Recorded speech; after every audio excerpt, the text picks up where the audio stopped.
No holiday, hanging out Dollar Tree. Watch how we fall away. It's a high holy day. Hands over like trumpets is blowing. Can you feel me and told me? It's a high holy day. The dedications for real sisters got to have it. We feasting tabernacle. It's a high holy day. First fruits to spread 11 bread and say the rest our head. It's a high holy day. No sweat, got a head start on you. Waking up a priest feeling royal. Shouting out and down to the power. Our Father, good God, just a sight of make her in the blood boil. The real wanna know you. Sisters get different that never consider something knitting, they can feel it. Look how I'm giving, only rolling up, sitting on high, too fly, no sign, the dry, swishing on nigga. My spirit's like the most high living. Catch me with the idle while sipping.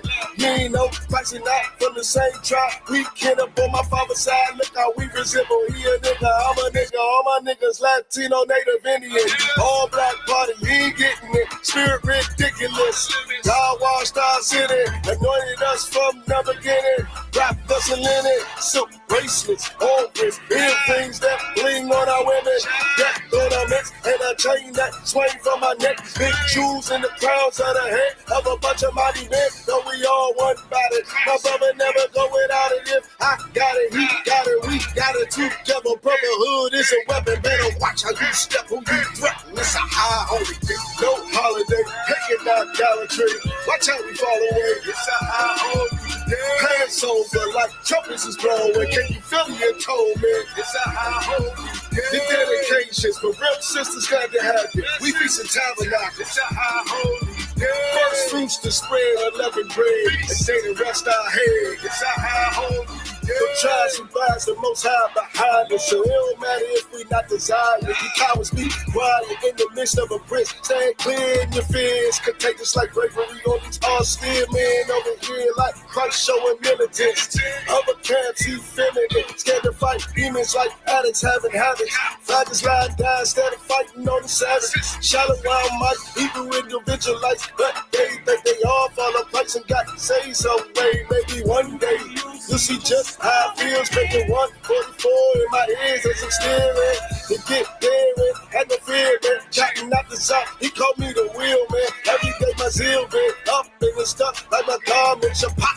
Yacht, what they call me. I be like hard on the wall and I'm on it. Just give me the order so I know what the Lord wants. Meanwhile, I take a straw, drink a strawberry orange. On the wall, you be on the jacket and the floor page. Fist up, the union, the Lord made. Get your kids and ribs up, throw your fist up. Tell them what's your name. What's your name? What's your name? And they can't do shit at all. It's a high holy day, no holiday. Hanging out Dollar Tree. Watch how we fall away. It's a high holy day. Hands over like trumpets is blowing. Can you feel me and told me? It's a high holy day. The dedications for real sisters got to have it. We feasting tabernacle. It's a high holy day. First fruits to spread 11 bread and say the rest our head. It's a high holy day. You see these high holy days, black man, Latino, and indigenous. These are the Lord's high holy days. These are your high holy days that you should be celebrating. Not Christmas, New Year's, birthdays, Mama's days, whatever white man days that he said you should celebrate. That has nothing to do with us. But these high holy days that are in the scriptures, those are the days that you should celebrate.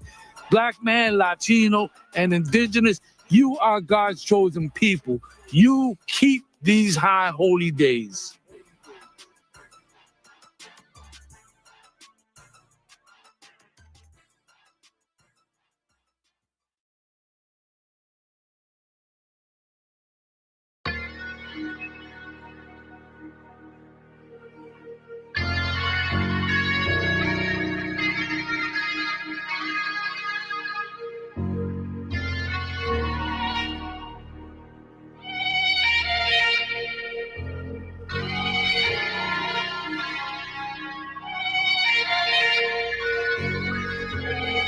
Seen heaven turn to hell, I gotta stay alive. Lord have mercy on my soul, stand by my side. I killed the old man and I watched him die. Lost a couple niggas, guess he wasn't my round. Hey, play my niggas, lay you down, they all down the ride. Keep my gun in my arm, I gotta stay alive. I gotta stay alive. Keep my gun in my arm, I gotta stay alive. Tell me we don't live in hell. My brother doing 55 in that cell. Nigga claiming he your round here spit shell. Same nigga you put on to hit the stand and tell. How the fuck you turn your back on a nigga that love you? Treat your kids like my kids, treat you like a brother. I told my dog, let's leave the streets to serve the most high. He said, fuck that shit, he trying to sell another pie. His daddy killed him, put him in the trunk, set him on fire. His wife was pregnant, he ain't never get to see his child. Had me thinking to myself, what happened if I die? Look my babies in the eyes, I gotta stay alive. I put my ego on the shelf and my pride to the side. I'm with some niggas who gon' step and got God on their side. Got in the ISUPK, they keep asking me why. As I do the work of the Lord, I gotta stay alive. Face the east, pray alive. I seen heaven turn to hell, I gotta stay alive. Lord have mercy on my soul, stand by my side. I killed the old man and I watched him die. Lost a couple niggas, guess he wasn't my round. Hey, play my niggas, lay you down, they all down the ride. Keep my gun in my arm, I gotta stay alive. I gotta stay alive. Keep my gun in my arm, I gotta stay alive. You ever pump a pack with a snake by your side? Yes, I did. A man reach out to God before he died? Yes, I did. I know the Lord forgive us for these sins, but I'm starting to think the kingdom of heaven is for these kids. I told my daughter, there's one man in your bed, I won't stand for left. For my son, I hit your head on that fragile legs. I lost some niggas to that dope, I lost niggas to the feds. Remember Jono tried to stick me for that cheese on that bread, yeah, I was thugging with Lucky and that nigga left me for dead. Endured to the end cause I listened to what was said. Mother told me she loved me when she was sick up in the bed. I was running them streets but the truth made me a man. Shit I don't really speak cause she'll never understand. That's why I ain't even tell her about these voices in my head. I'm still trying to manage my anger like Uncle Craig. I seen heaven turn to hell, I gotta stay alive. Lord have mercy on my soul, stand by my side. I killed the old man and I watched him die. Lost a couple niggas, guess he wasn't my round. Hey, play my niggas, lay you down, they all down the ride. Keep my gun in my arm, I gotta stay alive. I gotta stay alive. Keep my gun in my arm, I gotta stay alive.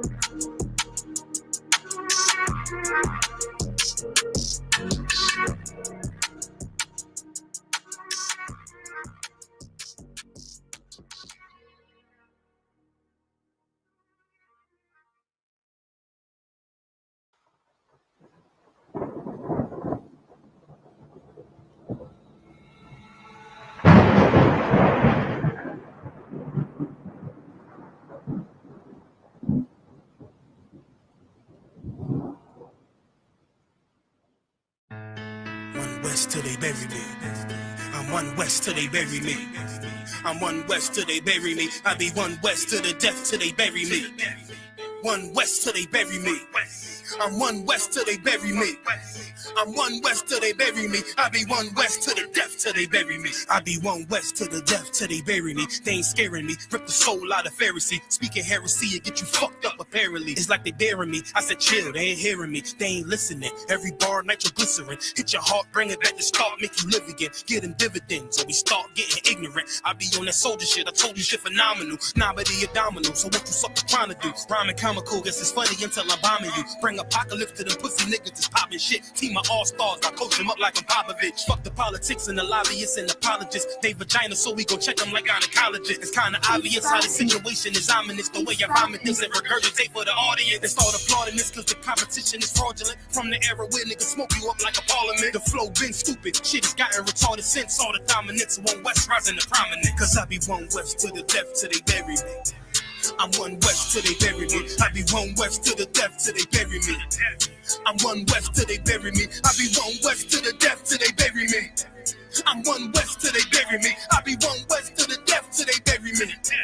I'm one west till they bury me. They want a nigga quiet, mute my maneuvers, but I ride like I got group eyes for Uber. Rhymes hard like they've been viewed by Medusa. 9 milli Luger, 17 in the Ruger. Only need a few to sit up in your medulla. I obligata. For the regatta, niggas wildin', they win every dollar. They riding by black Impalas, let the semi holler. The showstopper, been the proper since the teeny bopper. But now I'm doing them up Patron, a premium of vodka. I put extensions on the Glock, modified the chopper. The swore heavy, war ready, and that's working mama. No marijuana, say I got the loudest silence on it. When I'm up on it, ain't no rapper do it like I do it. A lot of spitties and writers, but when they heat's on, none of them can get to the fire around with me. And I had a nigga spin like a tire, down the deep.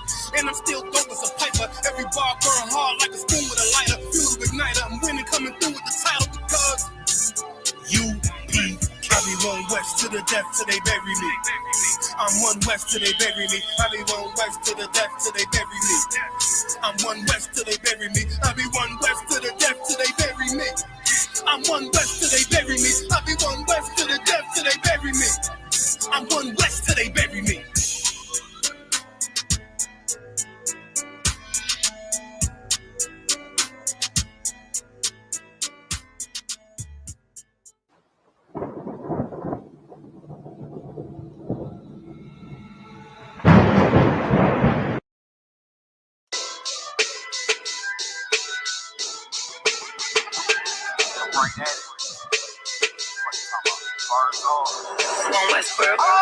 Hear the hunger in my voice. They used to tell me to speak up. The problem was of what I was saying, they couldn't keep up. Instead of moving around with some patience, they tried to speed up. It got colder than a bitter bitch, found me a way to heat up. What's a favor for a favor if we all didn't make it? Kept it 100 with everybody, but they just won't change. I ain't get caught up in the hype, cause I ain't feel like I made it. Couldn't picture me here now, but here's your moment to frame it. And I ain't never understand that self-entitlement spirit. I felt the vibe, I don't wanna get near it. Before I made the appearance, I took a second, took a look in the mirror. This God, Lord, the only thing that I fear. Y'all got me fucked up. It's all passion, it's tradition, it ain't fashion. It's no action. They make threats and it's still passing. I think massive, no response, that's still tact. Y'all should quit rapping. Cheap shots, I'm cinematic. I ain't average, I'm an overdose fanatic. I go, you lose and win like asthmatics. I got first, that's automatic. I'm the best in my division. In the ghetto like the pigeons, in the hood like the engine. You a bird for that chicken. I don't fake split decisions cause my mind made up, nigga. We in the end of time, but my time ain't up, nigga. I was young and running wild and wide-eyed like a cabbage patch. I had to get it as vivid, adapted to my habitat. It's certain shit I won't do, certain shit you can't prove. My shit sound like a payday, yours like more when the rent. If I had $1 for every dime you counted, I would be broke.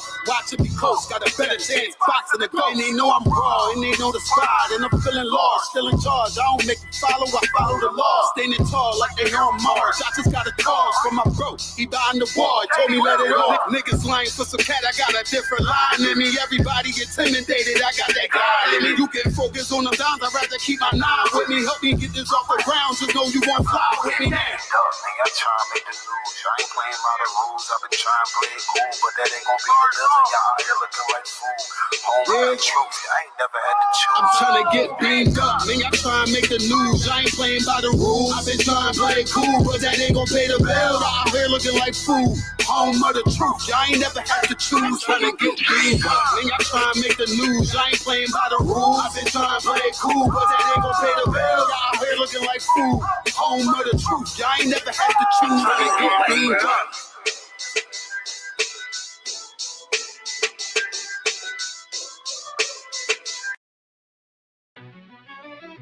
Yeah. Cold shit.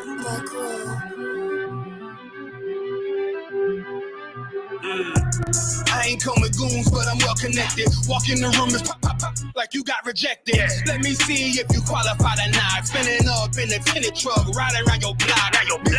Busy man. I get a word, he ain't this shit from top to bottom like a motherfucking ceiling fan. Hopping out the rental van, on my way to LAX. Brothers out in Cali and they killers out of every set. But I ain't crippin' on no blood. One West, all my niggas got it out the mud. Put your face on a t-shirt, memory of niggas acting tough in them songs, that's the drugs. I don't need no cases, all my pistols clean. So now I weigh my options, used to use the triple beam. Used to get the wop, mix it with the nicotine. Now I travel state to state and put on for my team. The fuck wrong with them? Ain't on my level, I should let my dog get them. I see niggas and they feelings all fill them. Kick the Glockin' with me, it was like a ball with it. Me at the end, I gotta stay patient. They hate me, Lord, I gotta stay patient. You one of them? Yeah. What's the problem? I'm one West, go to war with everybody. Cut the grass for the snake, fuck the gossip. Front line with them soldiers, that's my posture. Gun drawn, trying to curse an imposter. Shit get out the pocket, go to war with everybody, yeah. Shit that hate make it to the featherweight. Niggas claim they hard, but they sweeter than a debit cake. Hold on, think it's time to introduce. I'm a man and a beast and a stepper and a rover. Hold on, and a G and a soldier and a mover. Hold on, and a killer and a prophet and a shooter, nigga. Trying to stay humble, my shit crazy. Cult leader, need the blue stripes, no brick baby. Can't be serious, you a funny boy, young fly. Look wrong, must be a dummy, I ain't gun shy. Fuck that little bitch, she a hook. Nigga swear he the goat, bring him to the bush. The fuck wrong with him? Ain't on my level, I should let my dog get him. Niggas in their feelings, I don't feel them. Kid the Glocky with me, it was like a ball with him. Be at the end, gotta stay patient. They hate me, Lord, I gotta stay patient. You one of them? What's the problem? I'm one West, go to war with everybody. I'm from Philly, you get hot, you catch a cold case. I'm one West, these brothers trying to set my soul straight. They done turned me to a prophet from a demon, and I'm locked in this shit and I ain't leaving. Never ski mask transform to war mode like I'm Voltron. Stamp on my head and my chest from the most high. Put something tight around your neck like a bow tie. Got my niggas waiting charged up like they phone died. Red letter, drip clean, it looks so fly. Claim he riding, that's why I left his ass roadside. He gon' die, skyscraper to a nosedive. 9mm plus P, fuck a 4-5. The fuck wrong with him? Ain't on my level, I should let my dog get him. I see niggas in their feelings, I don't feel them. Kick the Glocky with me, it was like a ball with him. Be at the end, I gotta stay patient. They hate me, Lord, I gotta stay dangerous. You one of them? Yeah. What's the problem? I'm one West, go to war with everybody.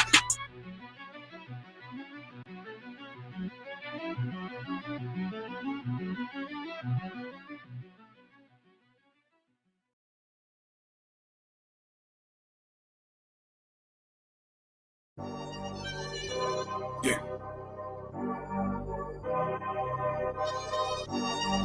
Culture. Wave that One West cover out that window. Let them know I'm coming with my kinfolk. Red letter, ski mask on, but I don't really ski though. Bullets ball head like they going through chemo. I slide on them Tony Hawk type. Better get your thoughts right. Jumping high on walls, this ain't Fortnite. Red dot, it kinda make it way too easy for a headshot.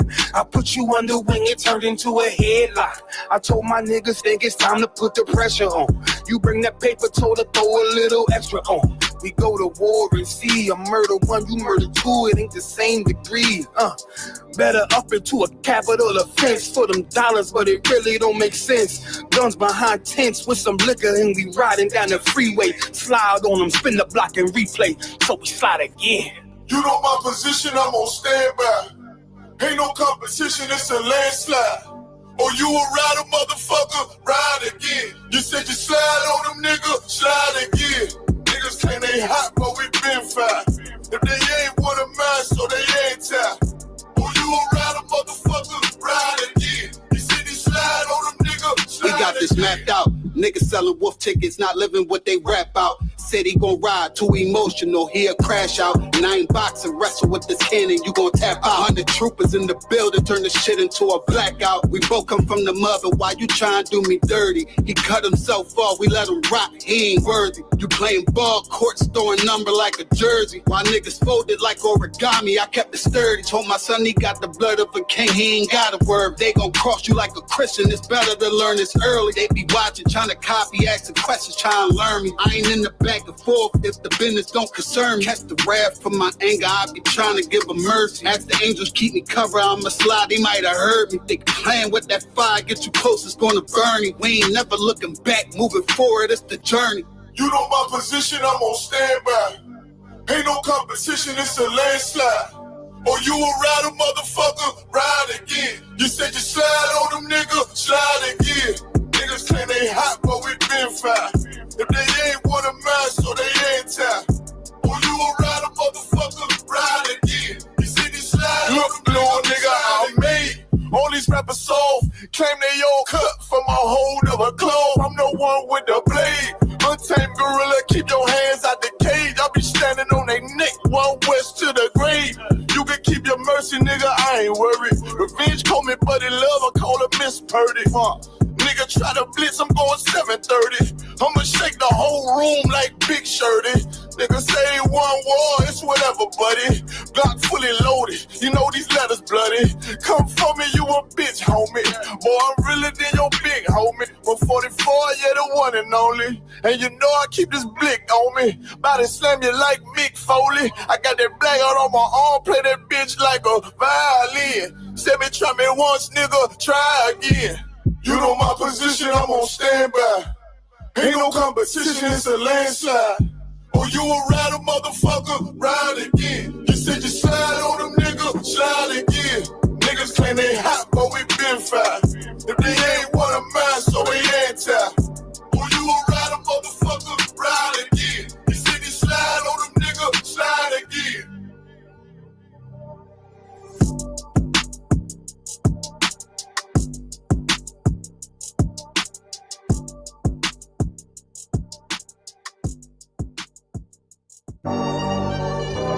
Yeah. Culture. Wave that One West cover out that window. Let them know I'm coming with my kinfolk. Red letter, ski mask on, but I don't really ski though. Bullets ball head like they going through chemo.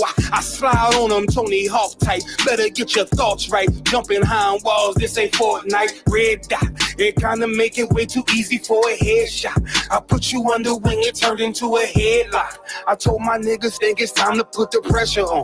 You bring that paper, told her throw a little extra on. We go to war and see a murder one, you murder two, it ain't the same degree. Better up into a capital offense for them dollars, but it really don't make sense. Guns behind tents with some liquor and we riding down the freeway. Slide on them, spin the. Allah Punya. Right. Yahweh Bashim Yahushai Bargatham. The water Akim Yahweh El Numere de Yahweh Shai Te Bendiga. Siéntate, please sit down, Akim. I appreciate you for coming through tonight. Mi nombre es General Mahayaman, Servicio a Placer de la General Yahana. Bienvenido. Somos la Escuela Israelita de Conocimiento Práctico Universal. Comenzamos en 1 Oeste Calle 125, Harlem, Nueva York, desde 1969, debajo del mando General Yahana. Carnales, esta es la verdad. Si tú eres hombres hispanos, negros o indio nativo, tú eres Israel, el pueblo elegido de Dios. Tu madre y tu padre dicen que somos un culto y mantienen su iglesia sin culpa, pero su iglesia es culpable de todo lo que nos están pasando. Órale. The water, Akim, clap it up. Let's get it on tonight. Oh, man. Oh, man. Oh, man. Let me just first say shalom to the brothers out there, man. What's up, Trinidad? Trinidad in the house tonight, man. Give Trinidad way backyard. Trinidad a hand, man. I see you, Trinidad. Give Atlanta the Brave a hand. Give him a hand. Atlanta. Who else do we have? Pittsburgh. Is that you? Give Pittsburgh a hand up in here. Give him a hand, man. Well done. Knock him. Who do we have? Killeen, Texas. Give Big Texas a hand. Good to see you, warrior. And, of course, Harlem, New York, Jerusalem. Give him a hand, knock him. The Water brothers and sisters, here we are tonight. Listen, first of all, before we get into anything, for those of you brothers and sisters out there mourning the loss of Hulk Hogan, I just want to give you great comfort in knowing this tonight. Right now, as we speak, Hulk Hogan is burning in hell. Right now. He is burning in hell. Right now.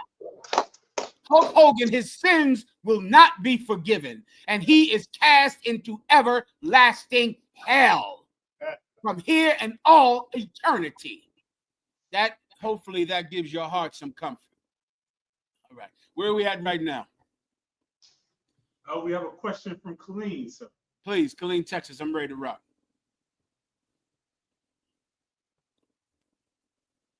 Shalom, Yahweh, sir. My Shabbat. question is in Hebrews, chapter 13, verse 9. through 13, just a general breakdown. Salaki.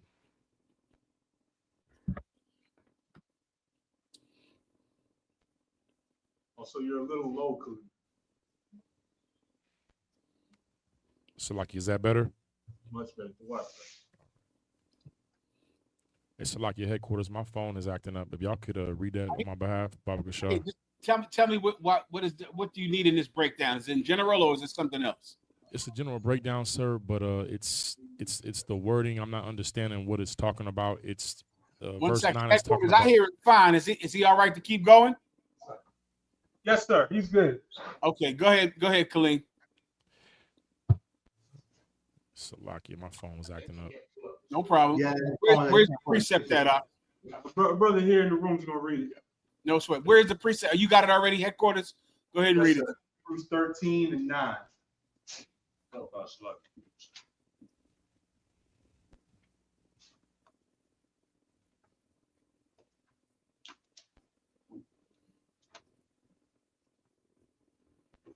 Salaki, sir. Hebrews 13 and verse 9. Be not carried about with diverse and strange doctrines, for it is a good thing that the heart be established with grace, not with meats which have not profited them that have been occupied therein. Is there? You said that there's a word you don't understand, Khalid? No, sir. From 9 to 13, I'm trying to see what Paul is talking about. He goes from the meats and then he goes to Christ, and I'm just trying to understand. I'll explain. The first thing, what you should always do, is first understand the metaphor. Like there's a metaphor. The Bible calls them dark sayings, where they're metaphors and proverbs, right? You want to first understand the proverb. The proverb is the difference between a baby drinking milk and graduating to the point that he can eat meat. So, of course, every baby, when they're born, they have to drink milk. They can't digest meat, right? And so just when you're young in the truth, what you want to do is just like a baby, you want to understand the most essential basic thing. Then later on, you could digest the things that are harder to understand. Because if you do it in the reverse, if you try to digest meats before you're ready, these meats will hurt you. They'll hurt you.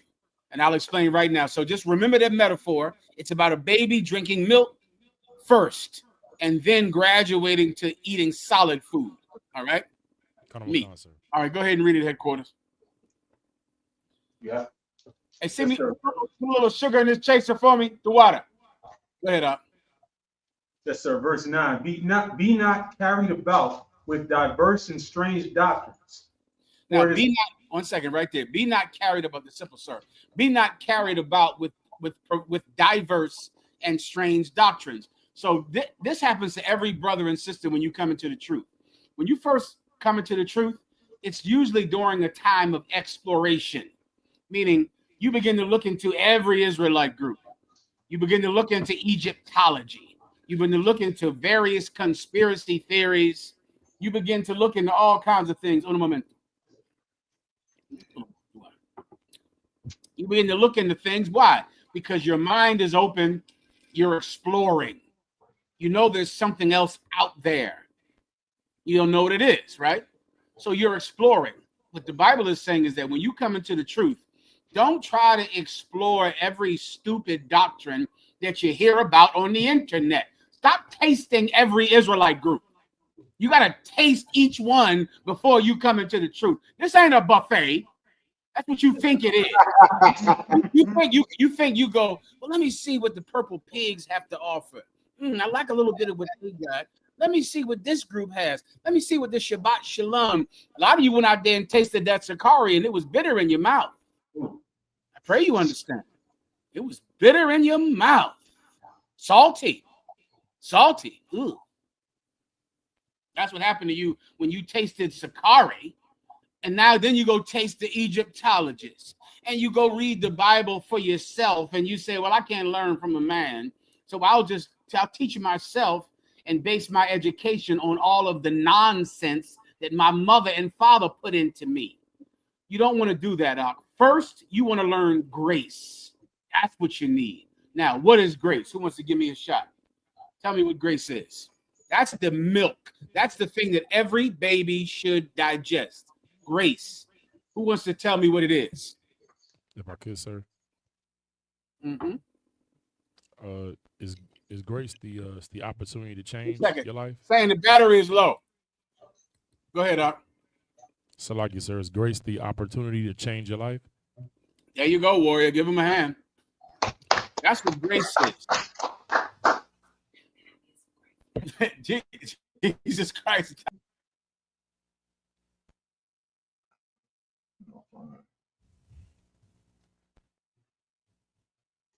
General might have to work on his battery situation quick.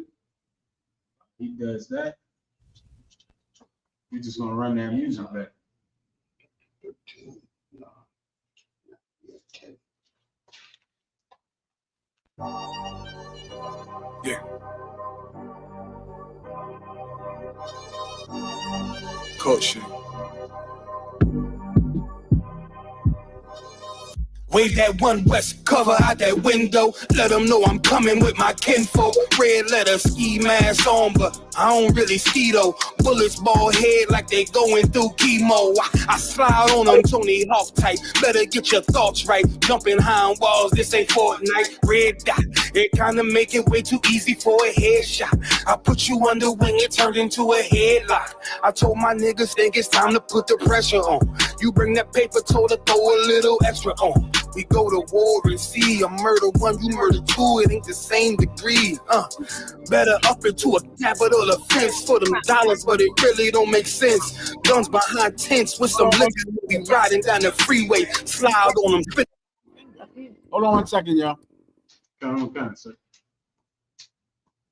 In the block and replay, so we slide again. You know my position, I'm on standby. Ain't no competition, it's a landslide.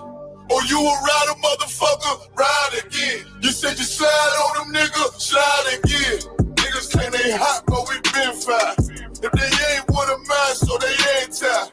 Or you a rider, motherfucker, ride again. You said you slide on them, All nigga. right, Akim. Clap it up. Here we go again. Hitting it on. All right. Blabbity, blang, blang. Okay.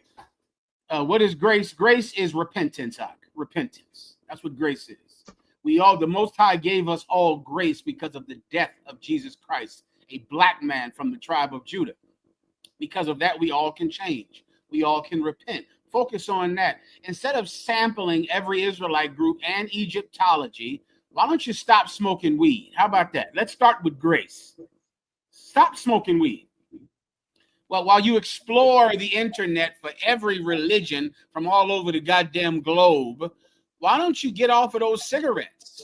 They're going to kill you no matter what religion you're in, right? Why don't you stop being a stinking alcoholic? You're going to die of alcoholism no matter what religion you're in. You're going to die. Alcoholism kills people of all religions, does it not? Being an alcoholic kills the Catholics, the Baptists, the Muslims, the Israelites. It kills everyone. So what you should focus on is changing who you are. Change yourself. You start there. Now, after you've fully gotten off of drugs, alcoholism, all of that sexual perversion, that's why so many of you Christians, you flock into the Christian church because of the Christian church, because of its lack of focus on grace. Christians talk about grace, but they do not pursue it. They do not practice it. Christians practice religion, going to church, dancing, customs, Christmas dinners. They don't focus on not being homosexuals, not being sexual deviants. Just like Umar Johnson. Umar Johnson, I don't even know what in the hell he's in. He's in a religion based on himself, based on the worship of a made-up genealogy that he made up, tracing himself back to Frederick Douglass and pretending to be a doctor, which he is not. But what does he do? He does the same thing as Christians. He goes and has sex with whores and prostitutes. And according to him, his words, he smuts them out. He smuts them out and makes throat goats of all of them and then throws them away. So what's the difference between Umar Johnson, a Christian, a Catholic, a fake Israelite? Nothing, because neither one of them practice pursue grace. That's what you better do, brother. You better start with that. Then we'll go understand 10 religions after that. And now I'll go research the Greek, the Latin, the Hebrew. I'll go research all the religions of the planet. I'll understand them. And when they attempt to battle me, I will destroy them without mercy. But the first thing I better do is fix myself. That's the point. All right? We good to go here or not? Well, no, Salakia, sir. Verse 10 and 11. That's the part where to tie into concert. Get it? I can read. I have it now. Verse 10. We have an altar whereof they have no right to eat, which serve the tabernacle. Verse 11. We have an altar whereof they have no right to eat, which serve the tabernacle. Just hold that in your mind. And keep going. Verse 11. For the bodies of those beasts whose blood is brought into the sanctuary by the high priest for sin are burned without the camp. Meaning this, okay, there's a sacrifice that's made, right, that you cannot eat. And the sin offerings were burned outside of the camp, as opposed to a meat offering. Or there's a 1,000 different kinds of offering, but the sin offering was made outside of the camp, and it was burnt, meaning you don't have any right to eat it. It's not food for the priest. It's just set on fire and wasted. That's it. It just dies to die, and no one gets to eat it. You understand? Keep going. Verse 12. Wherefore Yahushua also, that he might sanctify the people with his own blood, suffered without the gate. You see this? He's comparing the death of the animals that we did not eat to the death of Christ, which we don't eat. You understand? He's meaning people can also be sacrificed. And in this case, and in the only case, one man was sacrificed. He was a sacrifice, a propitiation for our sin, the will of God that this man would die for us. Just like the sacrifices that were made away from the temple outside, and they were just killed, and no one ate them. They weren't consumed. They weren't for food. They were just chosen to die instead of you. That was a sin offering. That's a specific offering that the priest would make once a year. Once a year, the priest would kill a special bull, a lamb for the people, and he could not eat it. It had to just be killed. Jesus Christ is the Lamb of God. He was killed for us. So this is the biblical evidence that the disciples are pulling to validate the death, the sacrifice of a man. Because, of course, what would they say at the time? Well, no man can be a sacrifice for people. You telling me a man can't, but a goat can, a cow can? But the Most High God can't require a deeper, a more meaningful sacrifice. A sacrifice of not an animal that you consume, but an animal that dies for you.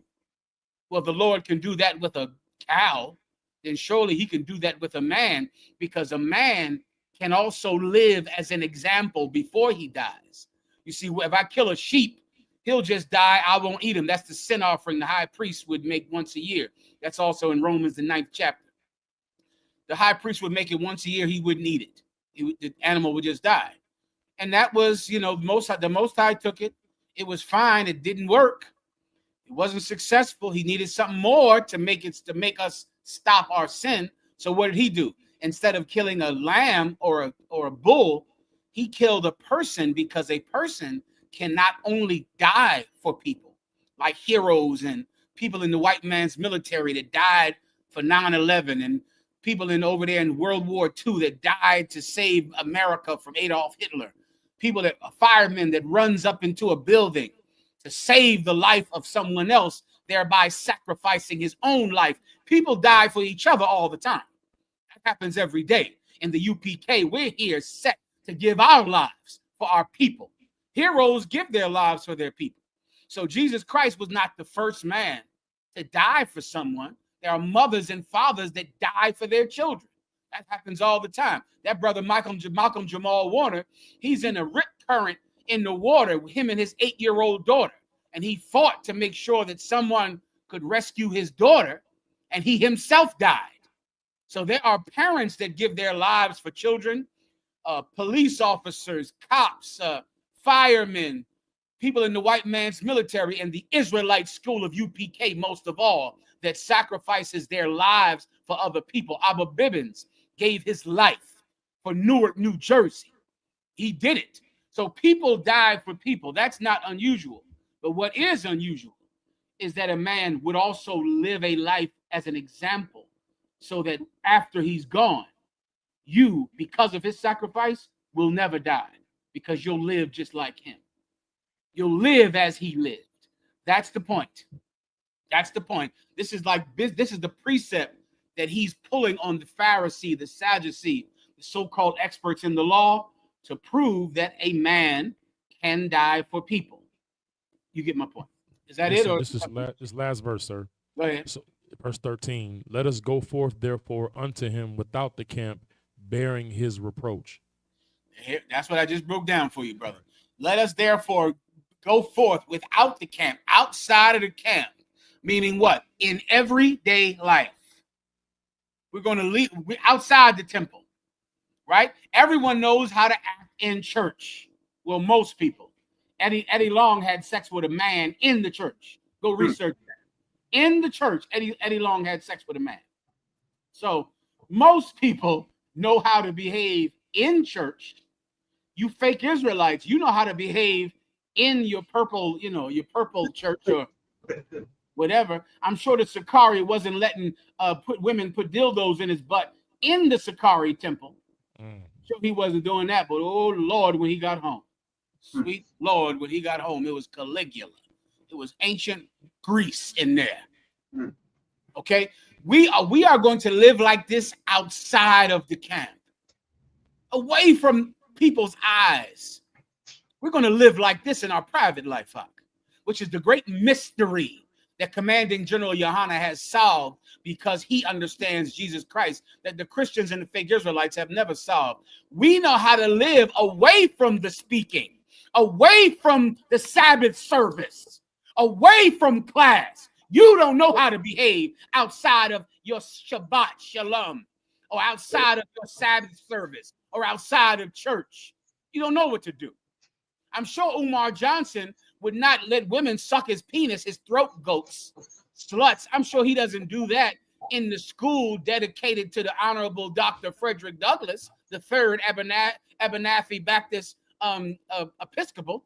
I'm sure he would never let whores suck his penis, let the throat goats, the jump-offs, have sex with him in the Frederick Douglass School because Umar Johnson knows how to behave in the school for Frederick Douglass. But when he gets home, he acts just like everyone else. Well, let us outside of the camp carry his reproach. We're going to be hated just like him because we behave like him. We're going to behave like him. They're going to hate us too because we're against adultery, because we're against sin. They're going to hate us because they hated him, and we'll carry it. We'll live like him because he died for us. You understand, Khalid? I got it, sir, at the water. Anything else? Preguntas. Próximo. Yes, sir. We have a question in the comments. Sister Ash, Shalom Lord Christ, General Mahayaman, Adawan, could you give a general breakdown of Numbers 12 and 14? Was this a literal spit in the face to water? Absolutely, no problem. Go ahead, read a taste for it, please. Numbers 12 and 14. And the Lord said unto Moses, if her father had but spit in her face, should she not be ashamed 7 days? Yeah, okay, it's a literal spit in the face, but it's a metaphor. Meaning he's comparing it to something disgusting and shameful. I'll give you the precept. There's a precept when if a man breaks the law of a brother, the law of a brother is that when your brother dies, if he dies an untimely death before he's able to raise up a child, when he dies, you marry his woman and you raise up a child in your brother's name. So now you have a son and you name the son after your brother. And if a man refused to do it, then the woman could take the shoes off of his feet, the sandals from his feet, and she could spit in his face. So spitting in your face a long time ago was like a way to say you are disgusting, you are beneath contempt. So she's using that metaphor to say if her father spit in her face, if he did a public exercise to show she is beneath contempt, wouldn't that blah, blah, blah. So it's a metaphor about a real thing. Everybody understands. That's the precept Pittsburgh just gave. Deuteronomy 25:9. All right? I think that's good. Anything else? Yes, sir. Any questions in the room? There's another question in the comments. Brother asks, Salaki, sir, if I may get a breakdown on 1 Corinthians 4 and 4 through 10, Baba Shah. No problem. I don't know if I can do all of them, but I'll give you a taste. All right, go ahead.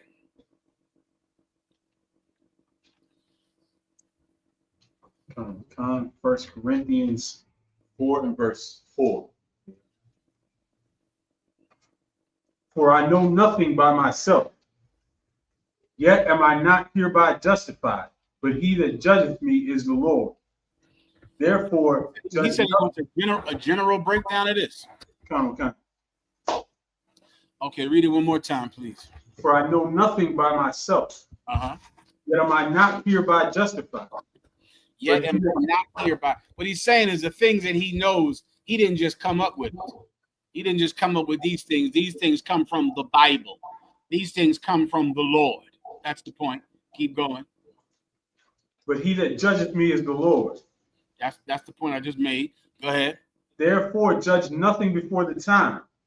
Therefore, don't judge anything before the time. I'll explain. Keep going. Until the Lord come, who both will bring to light the hidden things of darkness and will make manifest the counsels of the hearts. And then let me explain. Let me just give it to you for now, right? This is in the New Testament, right? And he's comparing how you don't judge yourself, you let the Bible judge you, meaning I can't think that I'm a good person if I'm breaking the commandments in the Bible. I know nothing of myself, but it is the Most High God that judges me. Therefore, judge no one else of yourself. What does it mean to judge someone else? To go and kill people because they're homosexual. That is breaking the law of God.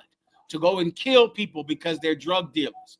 To go and kill our oppressor because of his long, wicked past and his wicked record. You can't do that. That's unlawful. The same way the Bible says it's unlawful for me to eat pork, it's also unlawful for me to take revenge at my own hand. This precept is speaking about that. So the white man, because of his wicked life and his wicked reproach that he carries justifiably, he will be punished when Christ returns. We're waiting for Christ to come back for him to be punished. Homosexuals, pork eaters, church goers, Christmas tree lighters will all be punished. But I'm not going to punish them. I'm going to let the Most High do it. When Jesus Christ returns, that, brother, is Judgment Day. That's why it's called Judgment Day. Because all of the people who we are not going to kill. In the Israelite school of UPK, we don't kill people. We don't murder people. We don't murder people because they're sinners. Nunca por muerte. Siempre por la vida. The Israelite school of UPK, we don't kill. We don't do anything for death. We do it for life. We do it for life. Nunca por muerte. Siempre por la vida. Never for death. Always for life, man. We chastise homosexuals so that they may live, not so they could die. We chastise pork eaters and shrimp eaters and crab eaters, not because we want them to die. We want them to live. Right. We don't want them to die. So we chastise them. We chastise loud-mouthed, stupid bitches. Why? Because we want them to live. We don't want our women to die, our sisters to die. I don't want Umar Johnson to die. I don't want the Sakari to die. I don't want any of these brothers and sisters in the world to die. So I have to chastise them now, because one day the Lord will return. And in that day, judgment will be here. That's the point. That's the point of this 1 Corinthians 4:4-10. If I need to read more, I will, but that's the point, brothers. Is there anything else? Sir, there's a few more questions in the comments. Did I break down enough to 10? Does that explain the whole thing or not? I believe so. If the brother has more questions, he could follow up in the comments. A brother asked for a breakdown on Ecclesiasticus 6:1. Ecclesiasticus 6:1.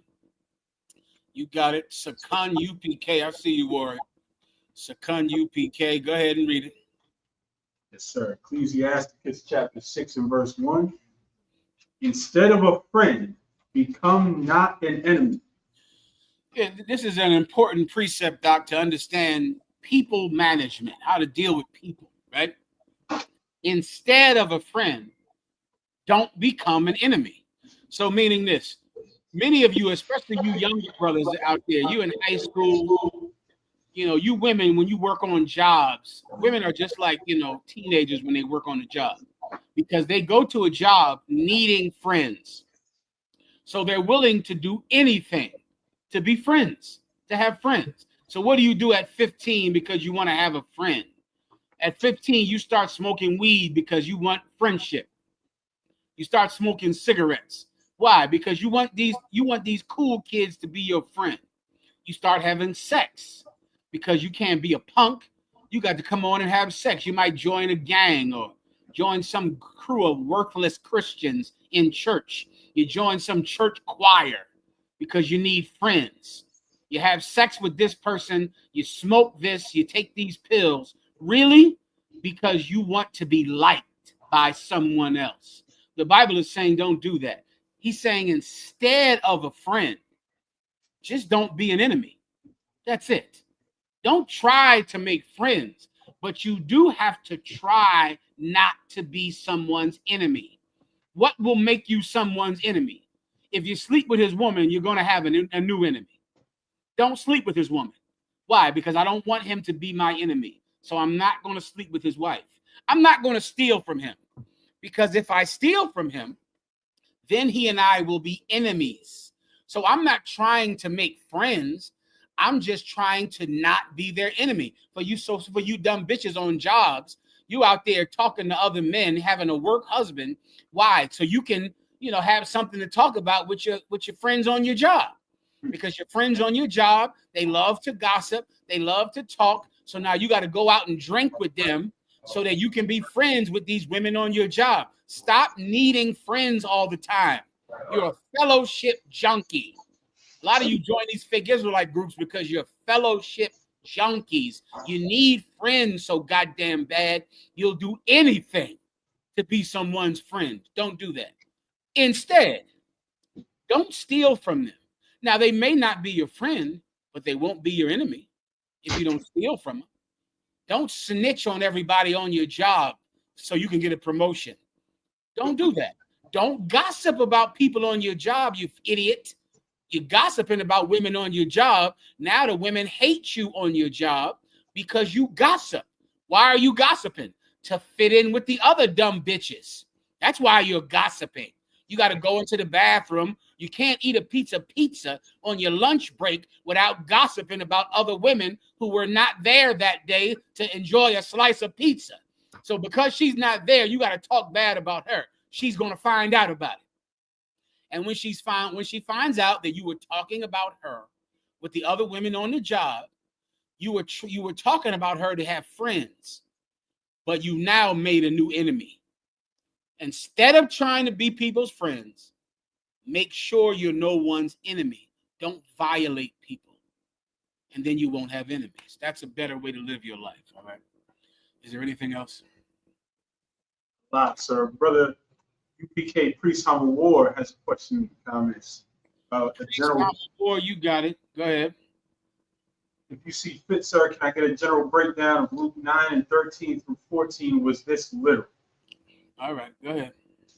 Luke 9 and 13. But he said unto them, give ye them to eat. And they said, we have no more but 5 loaves and 2 fishes. Was this literal? Yes, this was literal. This was a miracle, brother. Give me miracle in Espanol. The brother in the class, the Zebulonite brother. What is miracle in Spanish? So what's miracle? How you say miracle in Spanish? Milagro. Milagro. Milagro. Milagro spelled with the 2 L's, or is that right? The 1 L. 1 L. Spell it for me. Milagro, sir. M-I-L-A. M-I-L-A what? Milagro. Milagro. Gracias. Es un milagro. This was a miracle. That's what this was. He fed all the people. You can take some chicken. I'm sorry? Take some. Oh, no, not to you, sir. Sorry about that. That's not to me, right? Yeah, that was a miracle, brother. It's literal, all right? Go ahead. Colonel Khan. Also a question in the comments. So lock it, sir. A sister asked for a breakdown of 1 Peter 2 and verse 19 and 20. All right, go ahead. 1 Peter chapter 2 and verse 19. For this is thankworthy, if a man for conscience towards God endure grief, suffering wrongfully. For what glory is it if, when ye be buffeted for your faults, ye shall take it patiently? But if, when you do well and suffer for it, you take it patiently, this is acceptable with God. This is using Jesus Christ as an example on how you should live. This is telling you that sometimes in life you have to suffer when you're innocent, when you haven't done it, when you're not wrong, which really frees your mind up for this time. There's a time in life when you believe you are so innocent, and because you're innocent, you should fight back. You should fight because you're innocent. And because of it, you really fight. You fight hard. I'll show you one. Give me the picture of the brother getting pulled out of his car. This happens every day. And let me tell you about our oppressor. Our oppressor knows that when he pulls you over, and when you're an innocent man, innocent men fight not to be arrested. He pulled me over. He said, when a guilty man goes to jail because he's used to going to jail because you caught me, but an innocent man fights, he refuses to be arrested. I'll show you right here. Go ahead and play it. well, for one, your headlights are off under this weather. I'm like, okay. There's multiple people headlights off, first of all. And then there's no rain. It doesn't matter. You're still required to have headlights on. Can you pull that law up? Huh? Can you pull that law up? Yeah, when you step out of the car, I will. Can you call your supervisor? Huh? Can you call your supervisor? All right, go for it. Exit the vehicle now. Exit the vehicle. Show me your hands. Here.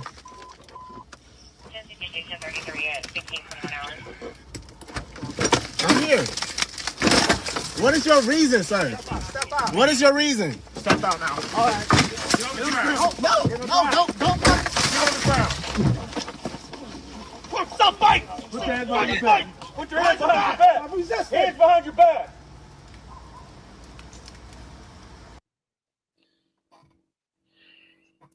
Brothers and sisters, let me tell you something, man. There are so many blacks and Hispanics that have died because they're innocent. Because they know that I don't need to put my headlights on when it's fucking daylight.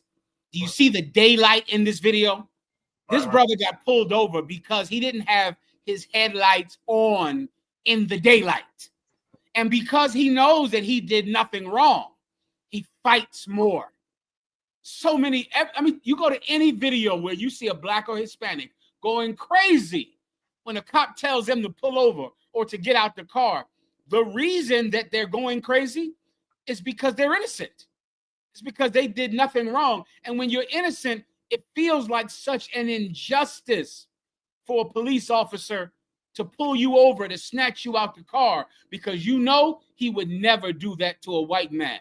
And I'm going to prove that to you today. Hey, shalom, brother. Can you hear me? Bishop, are you in an emergency? I don't know if you know, but I teach a class every Thursday night around this time. I appreciate you. No problem. How about you, and because he feels such an injustice, he's not going. He's saying, no, I want to see your supervisor because he's innocent. Brothers, let me tell you something. There's a time in life when you're going to suffer because you're innocent. And that's the honor of it. It's honorable because you've done nothing wrong. So you know you're innocent, no problem. Take me to jail. I'm going because later on, I'm going to sue you. I'm going to get all the money that I can get. I'm going to be famous. I'm going to take this to court, and none of what you did is going to matter to me at all. But you and your pathetic small dick will be embarrassed once everyone finds out what a horrible cop you are. Sometimes you have to suffer innocently. That's the glory. That's the honor. What glory is it if you're getting pulled over because you're drunk? Now imagine how all of us feel differently about this video if this is a man driving drunk, speeding down speeding down some street with school children walking across the street. Now when the cop pulls him out the car, no one feels pity for him. No one feels anything because he deserves it. He deserves it. Like the poor Mexican brothers and sisters that are, mowing lawns, and 25 ICE agents pull up on them.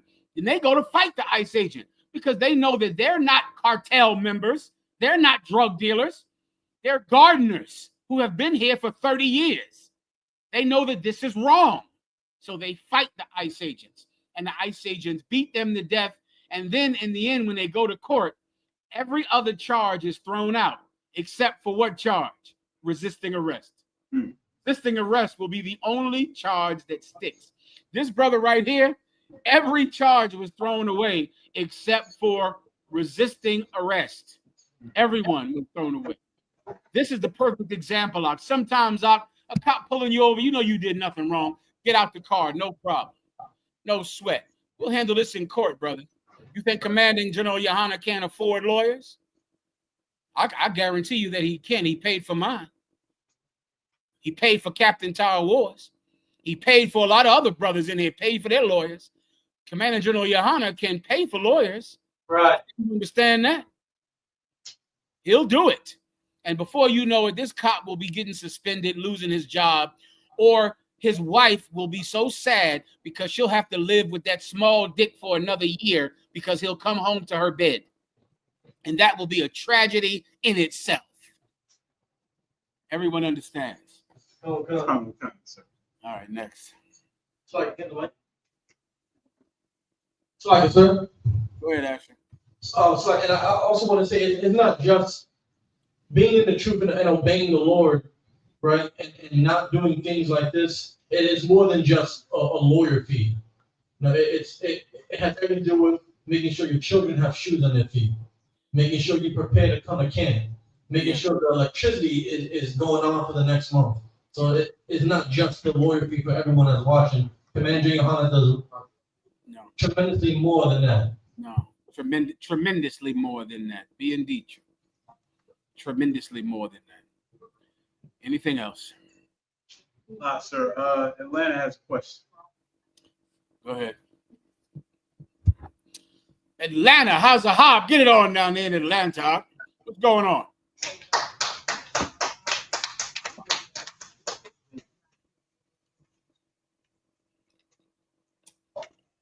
Atlanta will be back with us shortly, Lord willing. No problem. You ready to rock? Count. You get the other video out of the cop telling people how they do this. What happened to that brother? They do specifically to blacks and Hispanics. That's who they do that to. And this is coming from a police officer. A police officer. You can get it up, or we can go to the next question. Your call, Ephraim. Let's go. Yes, sir. I got that for you. Have no one to call if they're wrongly arrested. Start from the beginning. Will call. Let me tell you who this is. This is 1 second. Amazon. This is a documentary called 2 Black Men a Week.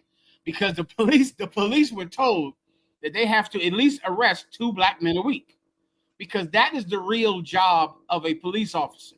If you're a police officer and you're a good cop, if you're a just cop, a decent cop, a cop that does his job, you are going against the department to be a good cop. You're going against what the department wants, which is why good cops are so rare and they're so special, because you really have to fight the job for you to do it. For you to do the proper job of being a police officer, you're going to have to fight the police to do that. And so here's another cop. I was thinking, Ephraim, we should do a new segment called A Good White Man a Week. Like this says 2 black men a week. We should do a good white man once a week. I bet you once a week I could find a good white man. So many of you out there say we only talk about the bad white people. And we do, and we will. It is our mandate. But we can also speak about good white men who tried to civilize white people and who failed at it because it can't be done. Here's one right here. Now, this is a good white man. He looks like he's an admiral or something in the police force. He got a ton of buttons all over his stupid uniform. So he seems someone high ranking in the white man's police force. Turn it up nice and loud and let's see what he just said. And remember that last video we showed with that brother being dragged out of his car and then breaking his window because he had his lights off in the daylight. Keep going. If they're wrongly arrested, the white person will call their local political committee man or person. They'll call the parents, perhaps, of a teenager. It's too low, Ephraim. That's as high as I can get it, sir. All right, go ahead then. Come. Give me a 1W online if you can hear this devil. All right, 1W. Go ahead. What's going on here? My child was arrested just started from the beginning. Why don't you just tell him to go home and get his authorities? Have no one to call if they're wrongly arrested. The white person will call their local political committee man or person. They'll call the parents, perhaps, of a teenager, will call the local politician. Yo, what's going on here? My child was arrested just because he didn't have his license. Why don't you just tell him to go home and get his license? And things like, so the white person has more power. Black people have no connection to the people in power. So you know there's not going to be any blowback on arresting a minority because they don't have any power to complain. And Afro-Americans are not only unjustly arrested, they are not treated with the same respect as white people are. I ran because nobody else ran again? Or if you stop somebody from going through a light, you would say, hey, out of your car. Out of your car. Show me ID. You wouldn't say that. To a white person, you would go up and say, may I see your driver's license, please? And blacks know that. Blacks know when you go, oh, out of your car, now. And then they say, whoa, what did I do? Oh, what did I do? Don't say that. Don't ask me why I'm stopping you. I said get out of the car. And that's right there, your first disrespect. And I saw that happening, and blacks know it's happening. They know it's not happening to white people. So automatically they start resenting the police. Just from little things, verbal commands, let alone the physicality of grabbing somebody and putting them in handcuffs while you check their ID. Unfortunately, when I would tell other officers, whoa, that's enough. Then they would think, hey, what are you? N for the word. What are you, an N lover? N? N for Nigger. Yeah. To be a good cop, you're going to have to fight the cops. You're going to have to fight them. Do you understand? When the police are pulling you over, when they're disrespecting you, they are trying to provoke you. They want to provoke you. And they would never do it to a white man. And because you're a man and you have self-respect, you go, why am I being pulled over? You get angry because you're innocent. When if I had 2 keys of cocaine in the truck, I would not be angry. I would just expect it. I would be trying to beg for this police officer to be nice to me. But because I'm innocent, it makes you fight. It makes you fight because you're innocent. Shalom, may I help you?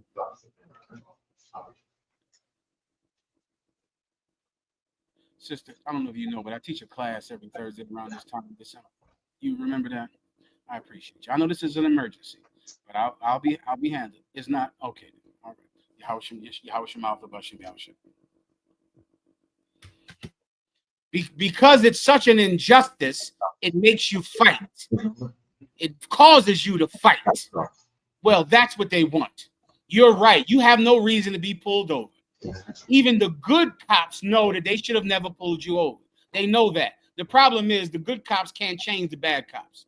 They can't do anything about it. All they can do is be the best cop that they can be. They can't do anything about it. You can't civilize white people. Good white people have tried.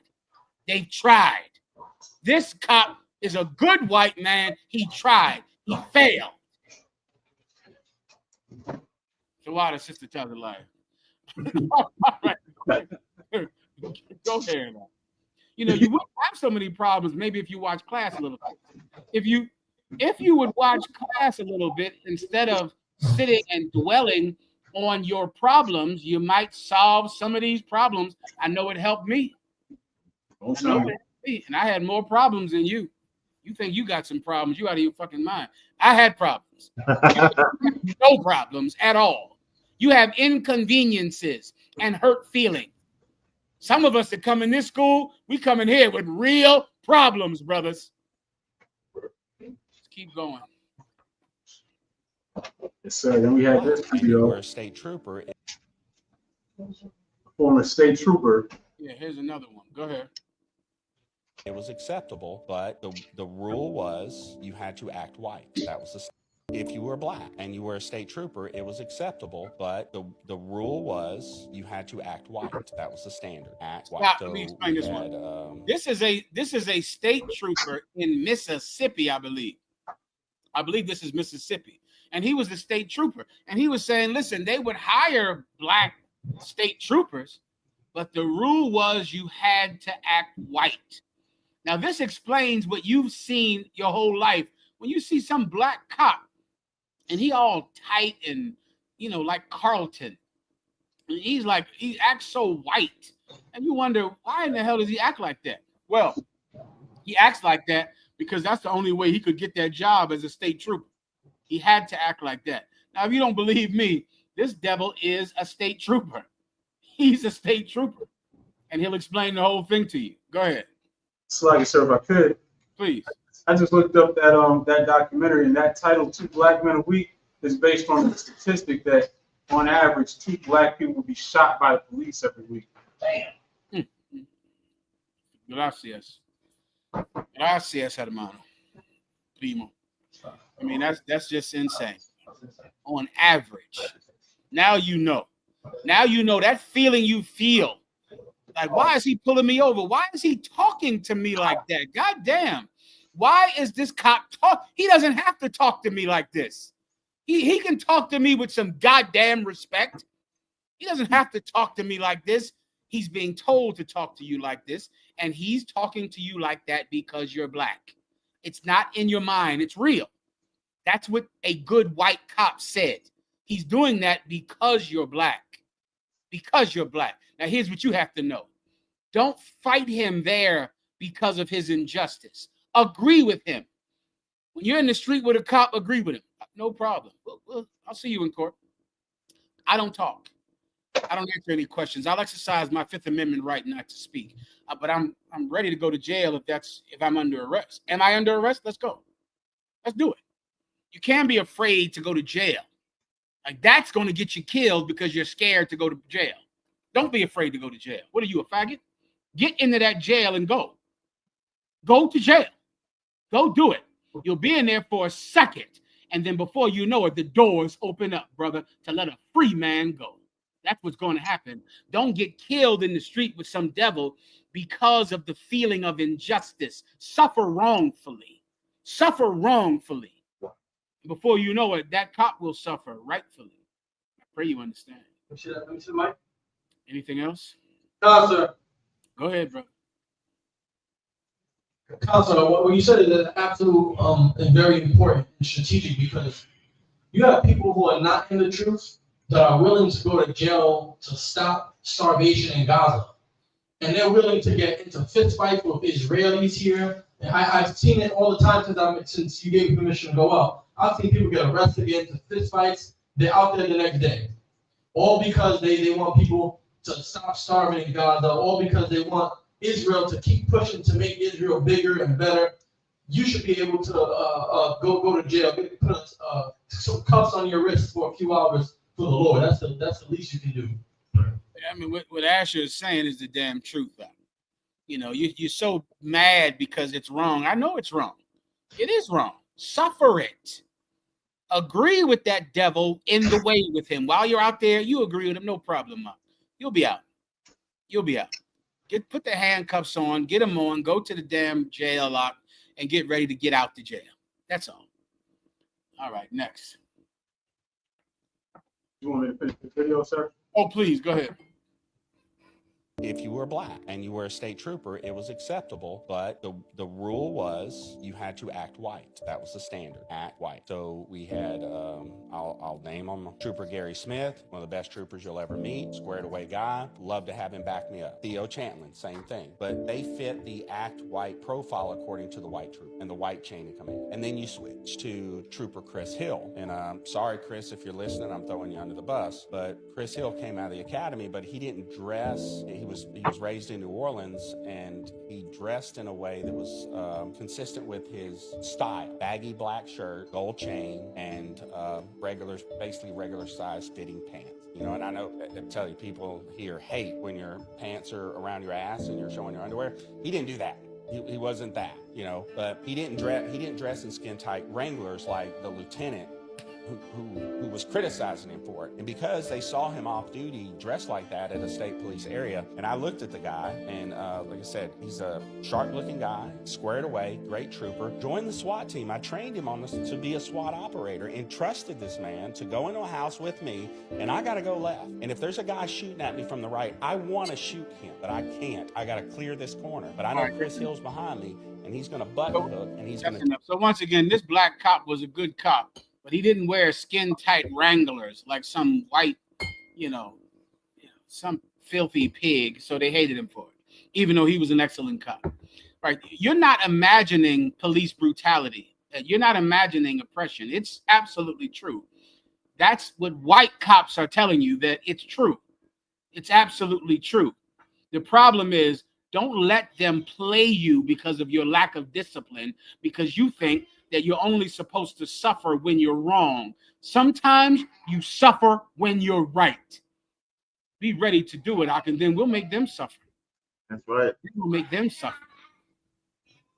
All right, anything else? So we got Atlanta back with us. Come on, Atlanta. Oh, there you go, House of Hog. Come on. Yeah, watch him talk with us. Lucky about that stuff. What's going on? I just want to say that the thing you're saying, sir, I wish more people in my zone could hear what you're saying, sir, because the thing you're saying is very life-changing to people in my hometown in Brooklyn, sir.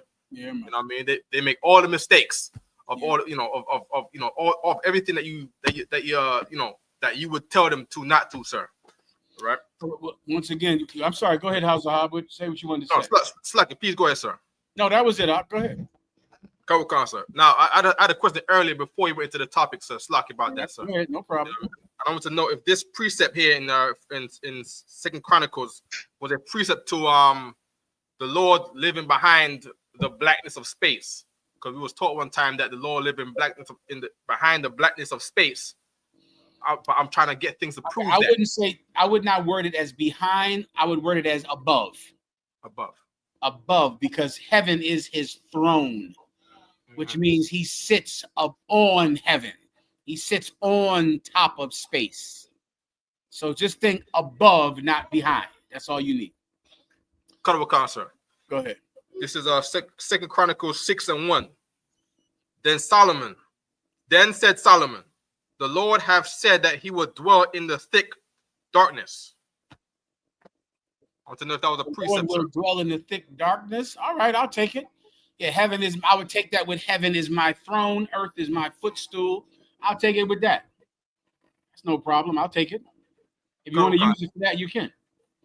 Cut over Kansa. Throw water, sir. No sweat. Anything else? Ephraim. No, sir. We Speaking of Mississippi and the Deep South, we got this story coming out of Bibb County, Alabama. Mm-hmm.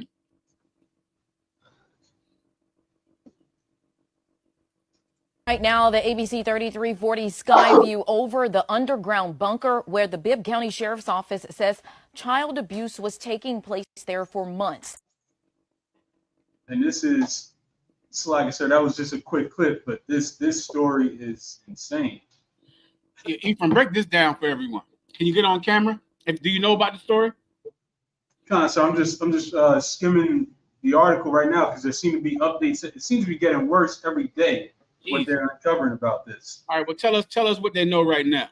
At least 10 children from 3 to 15. Can you go? Can you come on camera, Ephraim, if you're comfortable, or not? It's probably better for the people.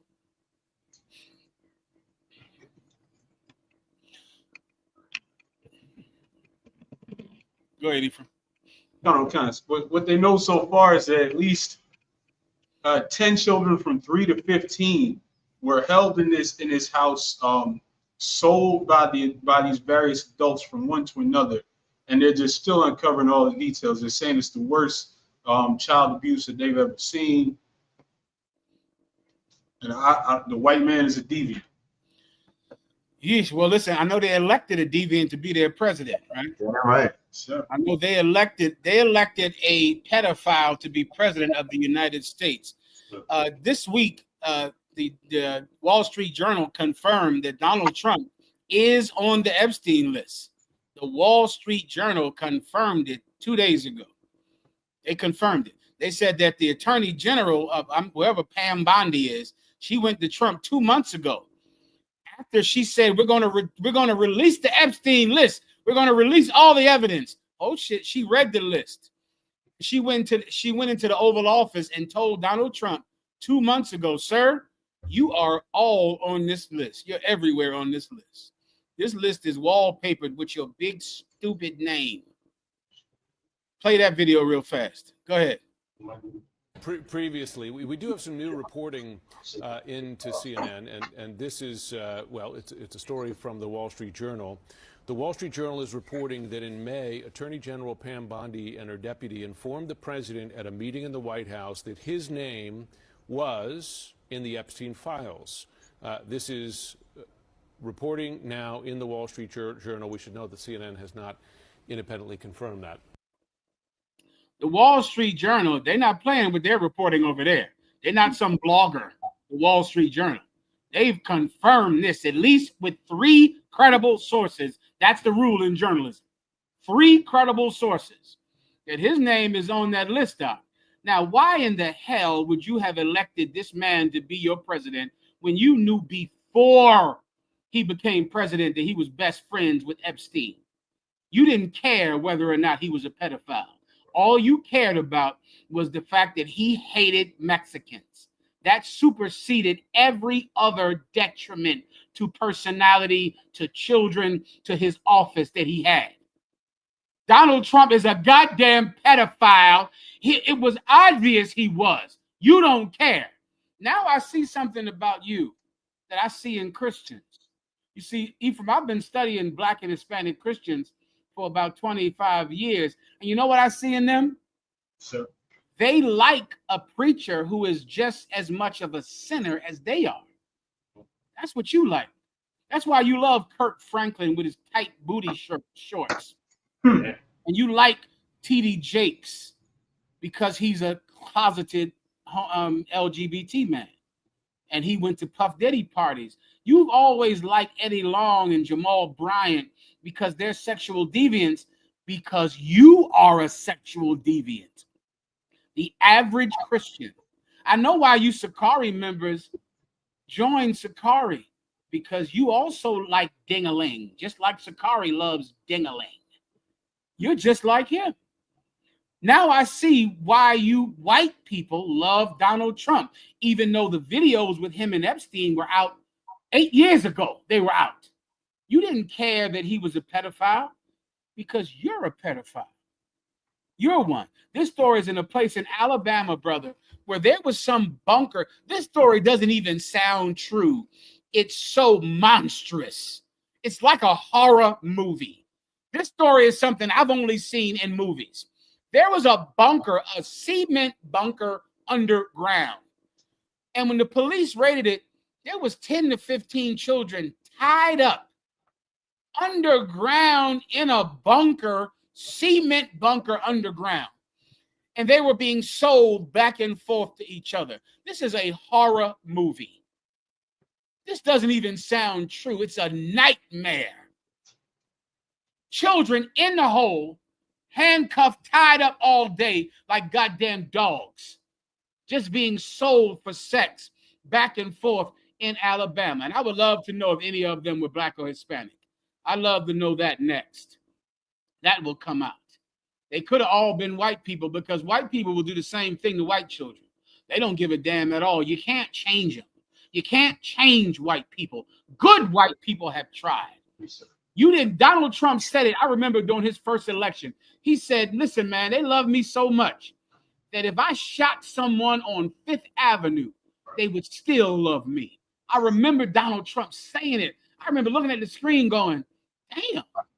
He said, man, these people love me so much. If I was to shoot somebody in the head on Fifth Avenue, they wouldn't care. He was right. They don't care. All they have to have is their assurance that Donald Trump hates Mexicans. He hates Black people. And if he wants to molest children, fine, because they're molesting them as well.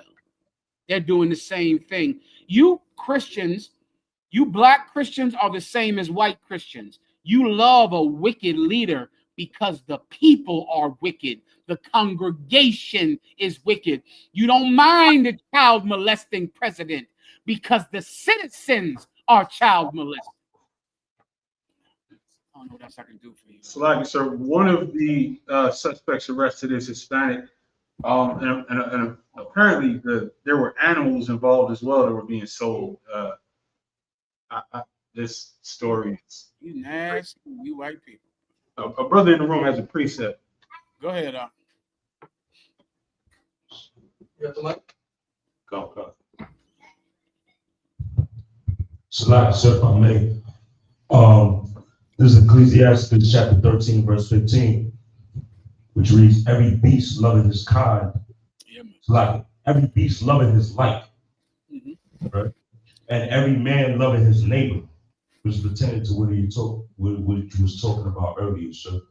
As far as the police, you mean? Sir. Yeah, that's correct, though.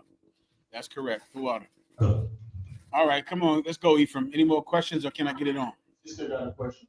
The sister in the room. Go ahead, sis. I would like to know, why is it that you could be a Hebrew Israelite and then you have family members that are not, and they call you crazy because you want to do this and they don't? They call you crazy because of what? Because they want to be Christians and you don't. Well, because in America and in Great Britain and in many other countries, it's crazy to not behave like the slave master behaves. Because there was a time, I'll make you understand. Let's say this was 1920. Let's say this was the 1920s, the 1930s. And let's say you said, I don't want to be Christian. What would happen to you, sister? You get hung on a tree. You would get hung from a tree. Give her a hand. That's what.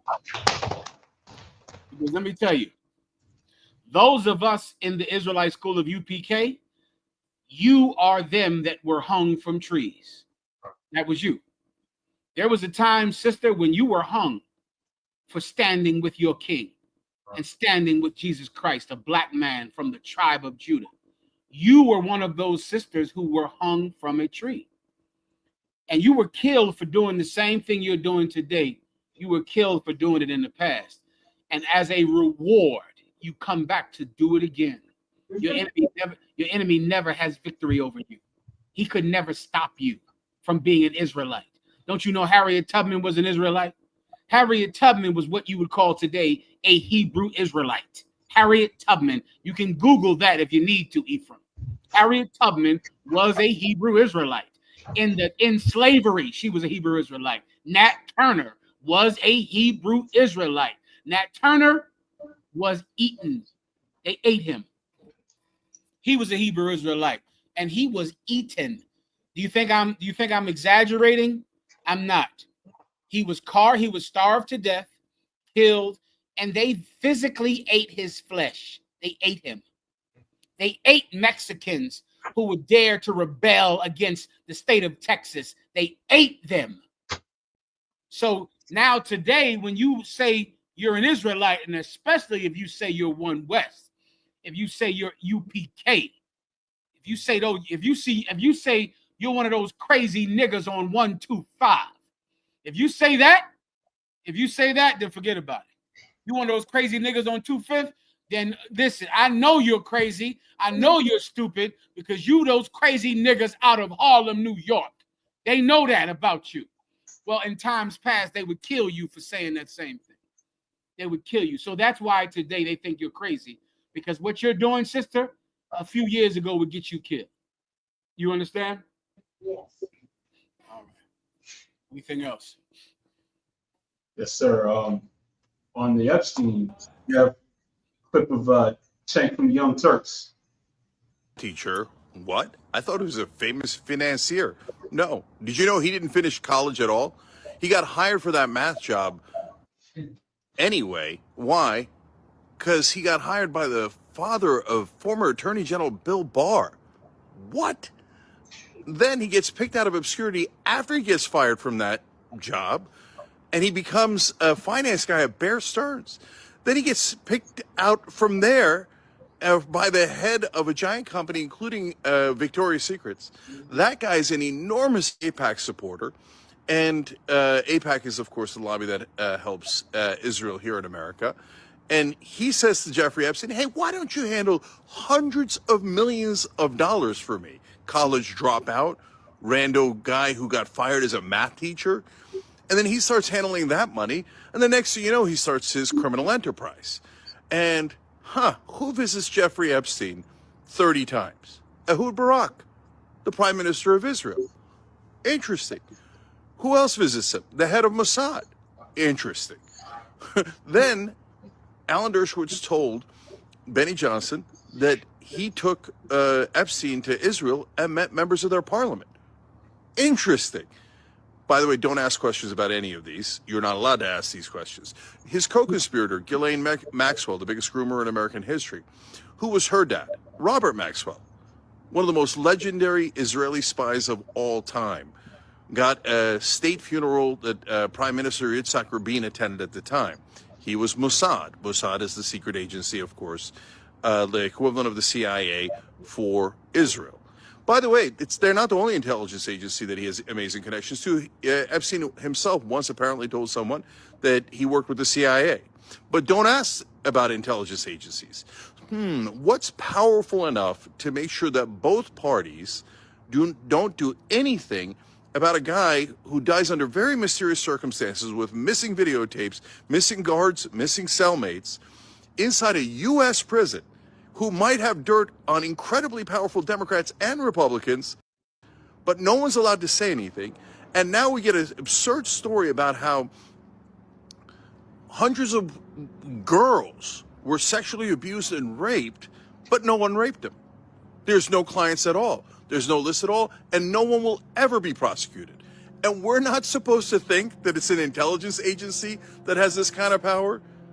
I don't know if it's CIA and Mossad, but are we allowed to ask these questions? Of course, because the official government.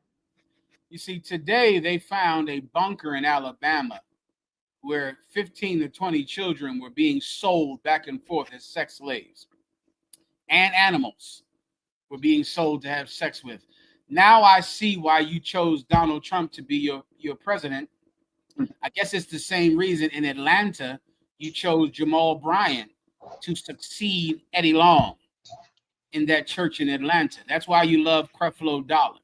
That's why you love T.D. Jakes. A wicked congregation loves a wicked preacher. A wicked citizenry loves a wicked president. You love Donald Trump because he's a child molester, and so are you.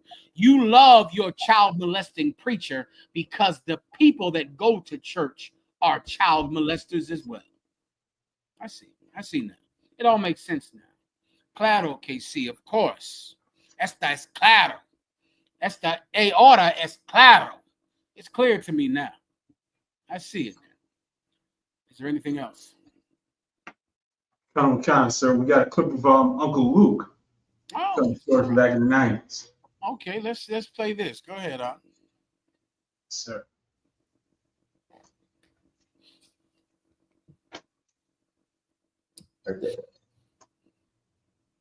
Hey man, I got a pageant down here. I'm hosting these women at the house.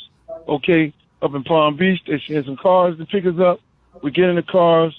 We drive up there. Me, Mike, Eddie Murphy. We all in our own individual cars. Stop right there. That's that rapist Mike Tyson. I remember, Ephraim, it was some video where Bootsy, he's a rapper, right? Bootsy got punked by Mike Tyson. Mike Tyson went up to Bootsy and started to chastise him because Mike Tyson has some daughter that is a lesbian because she had a father who's a rapist. And Bootsy was scared of Mike Tyson. If you're not willing to fight Mike Tyson over rape, then you're not a man. You ain't a man. You're not going to fight Mike Tyson. Let me tell you something, Bootsy, and anyone else who's afraid of Mike Tyson. Mike Tyson is a rapist. God will stand on your side if you fight him. God will be with you. How dare Mike Tyson try to, punk somebody or to get all puffed up and tough with somebody when he raped a young girl and got convicted for it. And now his daughter is a lesbian, and I can't say anything about her. Your daughter is a lesbian because her father is a rapist. That's what happened. Mike Tyson was at one of Donald Trump's parties. Who else was there? Michael Jackson. Michael Jackson, Mike Tyson were there at this party. Michael Jackson was another famous pedophile. You gonna let Mike Tyson scare you? Listen, Mike Tyson, he can get it like anyone else. Sir, did you ever see that clip of that journalist in Canada calling him a rapist? Then he got. I did not see that, Ephraim. But I'll tell you this much. Speaking as a man, I have not gotten Commanding General Yohana's orders on this, so I would never do this. But I would love to fuck up Mike Tyson. I'd love to break his fucking jaw. I'd love to slam his head on a goddamn concrete street until he cries and asks for mercy and learns that he shouldn't touch a man's daughter like that again. Right. That's my will. That's not Commanding General Yohana's will. So I would never do anything like that. But we can all dream. Go ahead and play it. Sir. Car service drove us up there. We got there. He showed us around the house. Told us about this mansion and the history behind it and all that. Just the golf course. It was dark. We couldn't see the golf course and things like that. And then before you know it, hey man, y'all enjoy yourself. We got cocktails and everything. And before you know it, the rooms and everything start popping. It wasn't no DJ. It was more of hey, get in where you fit in. Whatever room you're gonna go in, you go into that room. So you say no DJ? There was no music? Or the music was piped in? No, there wasn't no music. No music. That was the interesting part about it. There wasn't no music. So women just naked in rooms with no music? Hey, people walk around. It wasn't. Listen, it wasn't nothing wrong with that. I was happy to be at that party, but then at the end of the day, when I started looking at some of these girls' faces, I was like, man, these girls don't look like they're old enough. I didn't ask nobody their age, and then all the other stuff going on.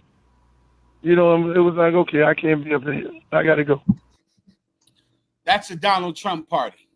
Mike Tyson, Michael Jackson, Nasty Luke at a Donald Trump party. I see why you chose him as your president, because he's a pedophile, and so are you. So are you. You have a bunker in Alabama full of children. So are you. You like Eddie Long and Creflo Dollar and T.D. Jakes. You choose a wicked preacher because you are wicked. I see now. I see now. I see now. Ahora es claro. Ahora está claro. I see now. Anything else, Zach? Another Trump clip to remind us who it is that we're dealing with here. They'll try anyway, because they do lie. Pause it 1 second. Hold up. For time's sake, if you think that they chose Donald Trump for anything other than racism, because out there sometimes you might encounter some white man that says, no, we chose Donald Trump for the economy. We chose Donald Trump because we thought he was going to make the economy better.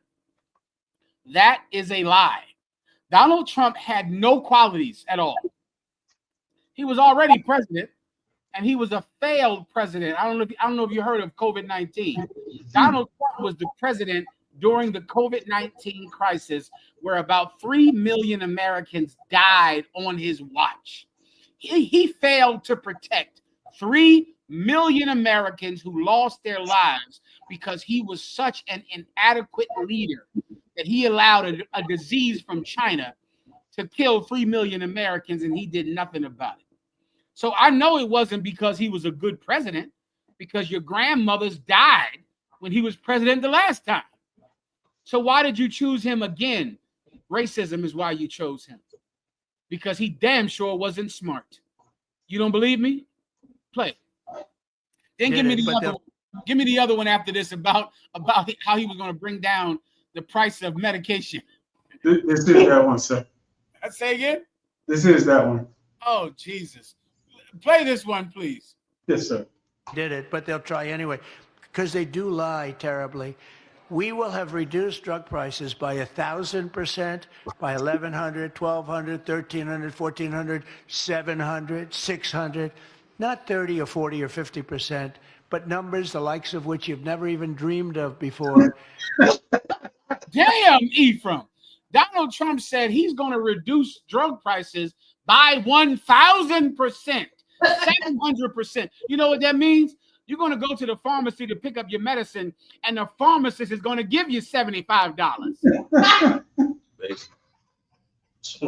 This is a fucking idiot, Ak. This is an idiot.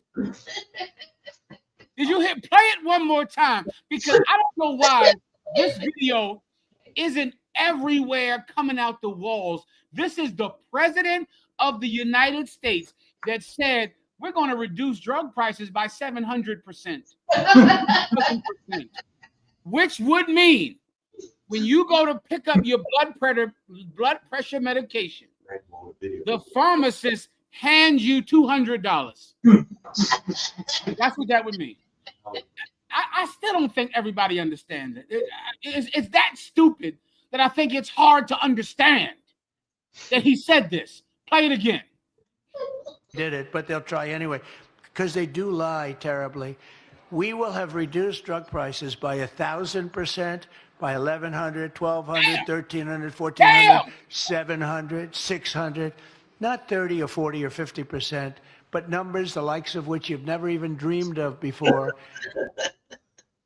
He's going to make your metformin. He's going to make your insulin. He's going to reduce it by 1,300% up. The pharmacist is going to owe you $500, brother. Okay. The pharmacist is going to pay you $500 every time you pick up your metformin, your insulin, your hydrocortisone. Those are numbers like we've never dreamed, sir. Say again, huh? Those are numbers the likes of which we've never dreamed of. You damn right, Ephraim. Those are numbers the likes of which we have never seen. A pharmacist has never given me money. You elected him as president. Why? Because you are just like him. Because you're just like him. You're a pedophile. You are like him. What else do you have, Ephraim? I want to get to my favorite video of the week. Let me tell you, do I have any more questions? Colleen has a question. Go ahead, Colleen. Salaki, sir, I have two sisters in the audience. One of them had a question, sir, and she's gonna ask the question. Do you need the camera on her, or is she good? Ready? Okay. Put the camera on. Sis. Okay, no problem.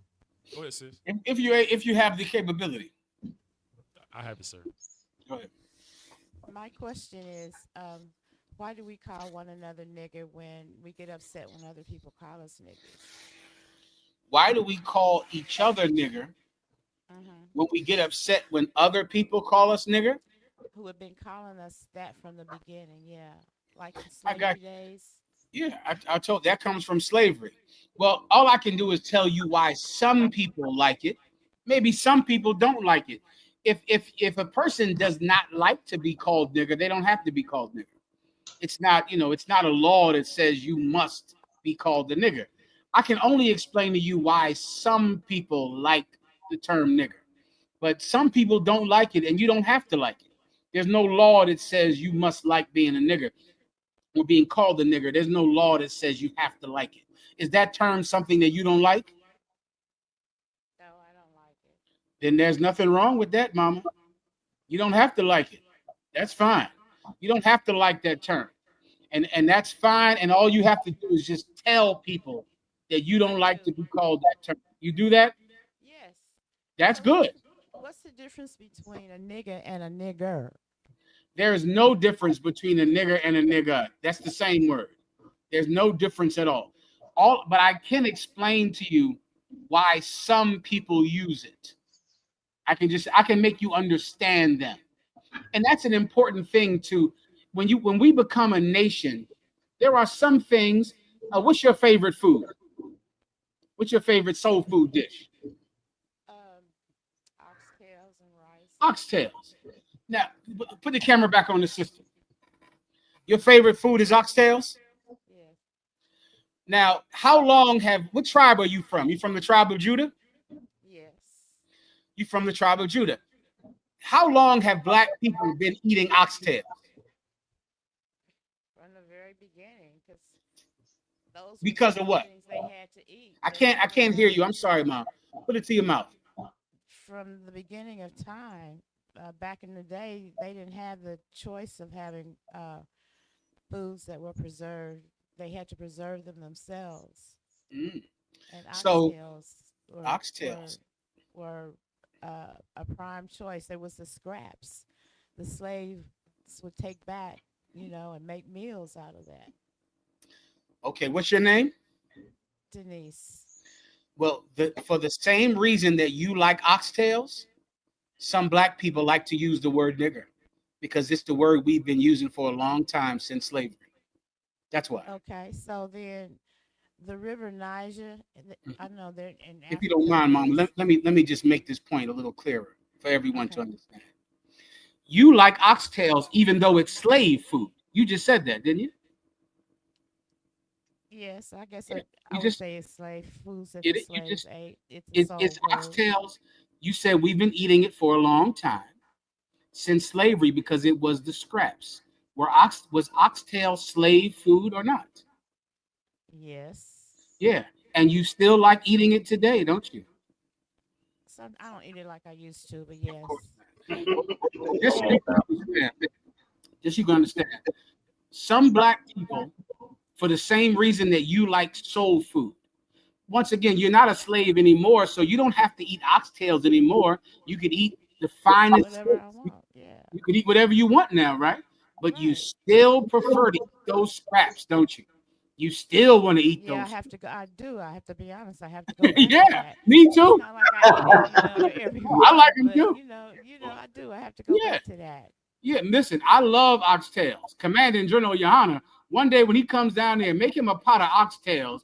Look, listen, he might do whatever you want. If you make Commanding General Yohana a pot of oxtails and turkey wings, he I will can do the turkey wings for you, but I don't do my oxtails like Mama did. I hear you. So that's another reason why I don't like eating them a lot. My whole diet has changed now I that totally I'm understand. mature. And there's nothing wrong with that. Yeah, everyone, you can change your diet. You could eat differently. You don't have to eat oxtails. You could eat steak if you want.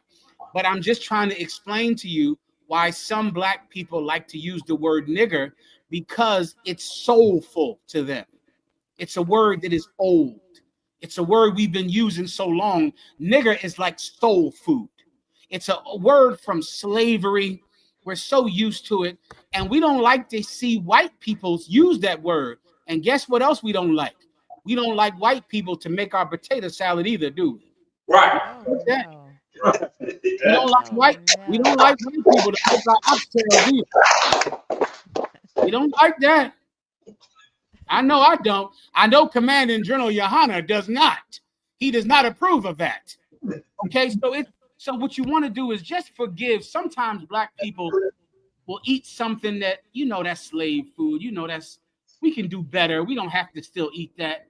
But it's soul food to them. They're used to it. As long as it's not unlawful, then just forgive them. Forgive them for that. And because of that, you and I can keep eating oxtails, and you and I don't have to be called nigger. I don't like using the term nigger either, especially not in a derogatory way. I don't like using.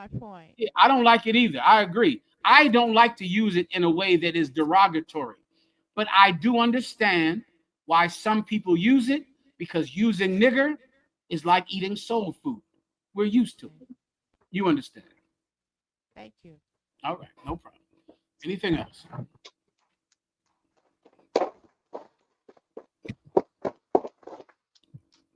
Comments are saying they want some oxtail now. Me too. So.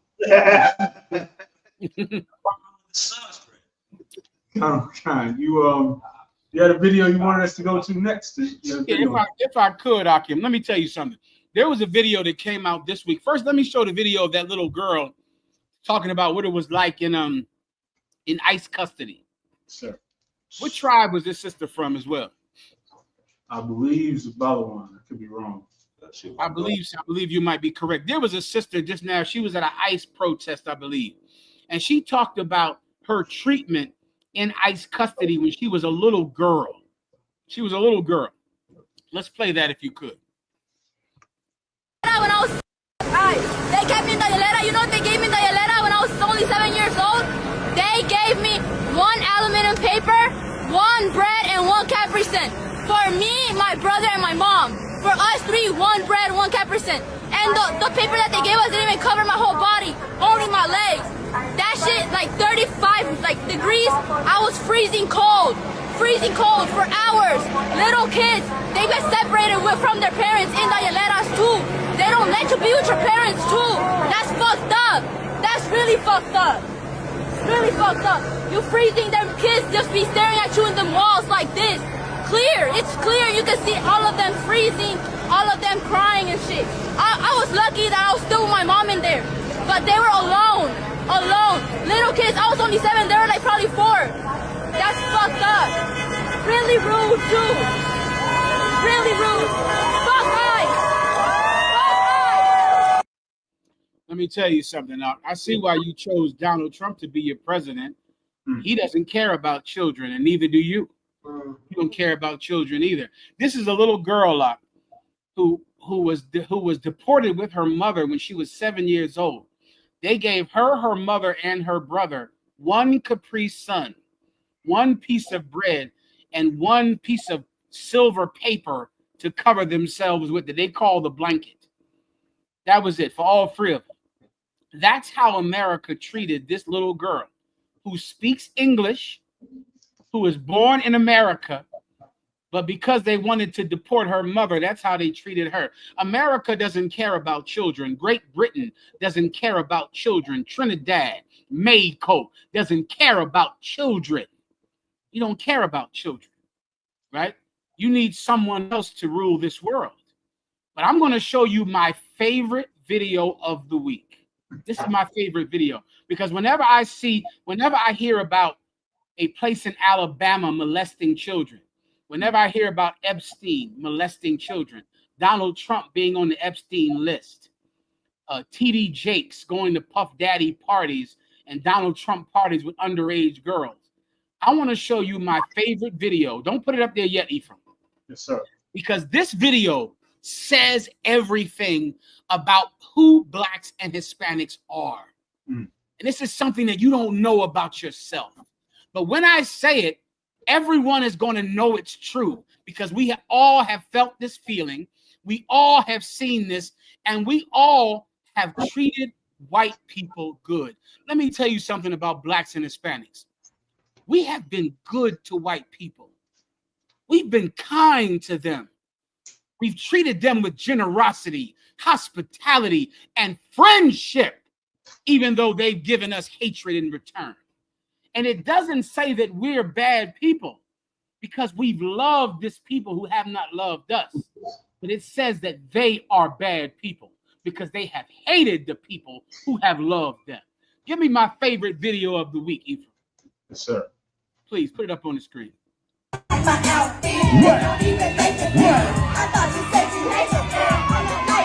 All up in my face. What? This and that.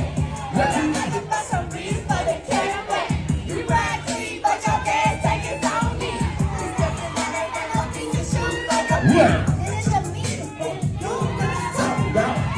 anyway, every choice finna come out. Hate to see you in the club. But you got with your boy and nothing but a scrub. But he was me. You hate it.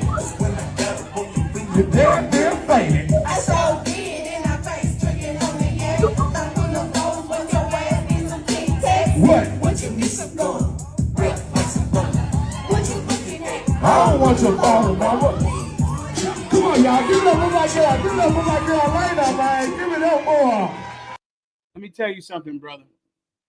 In a world where everyone hates children, our people still love children, even when they're white.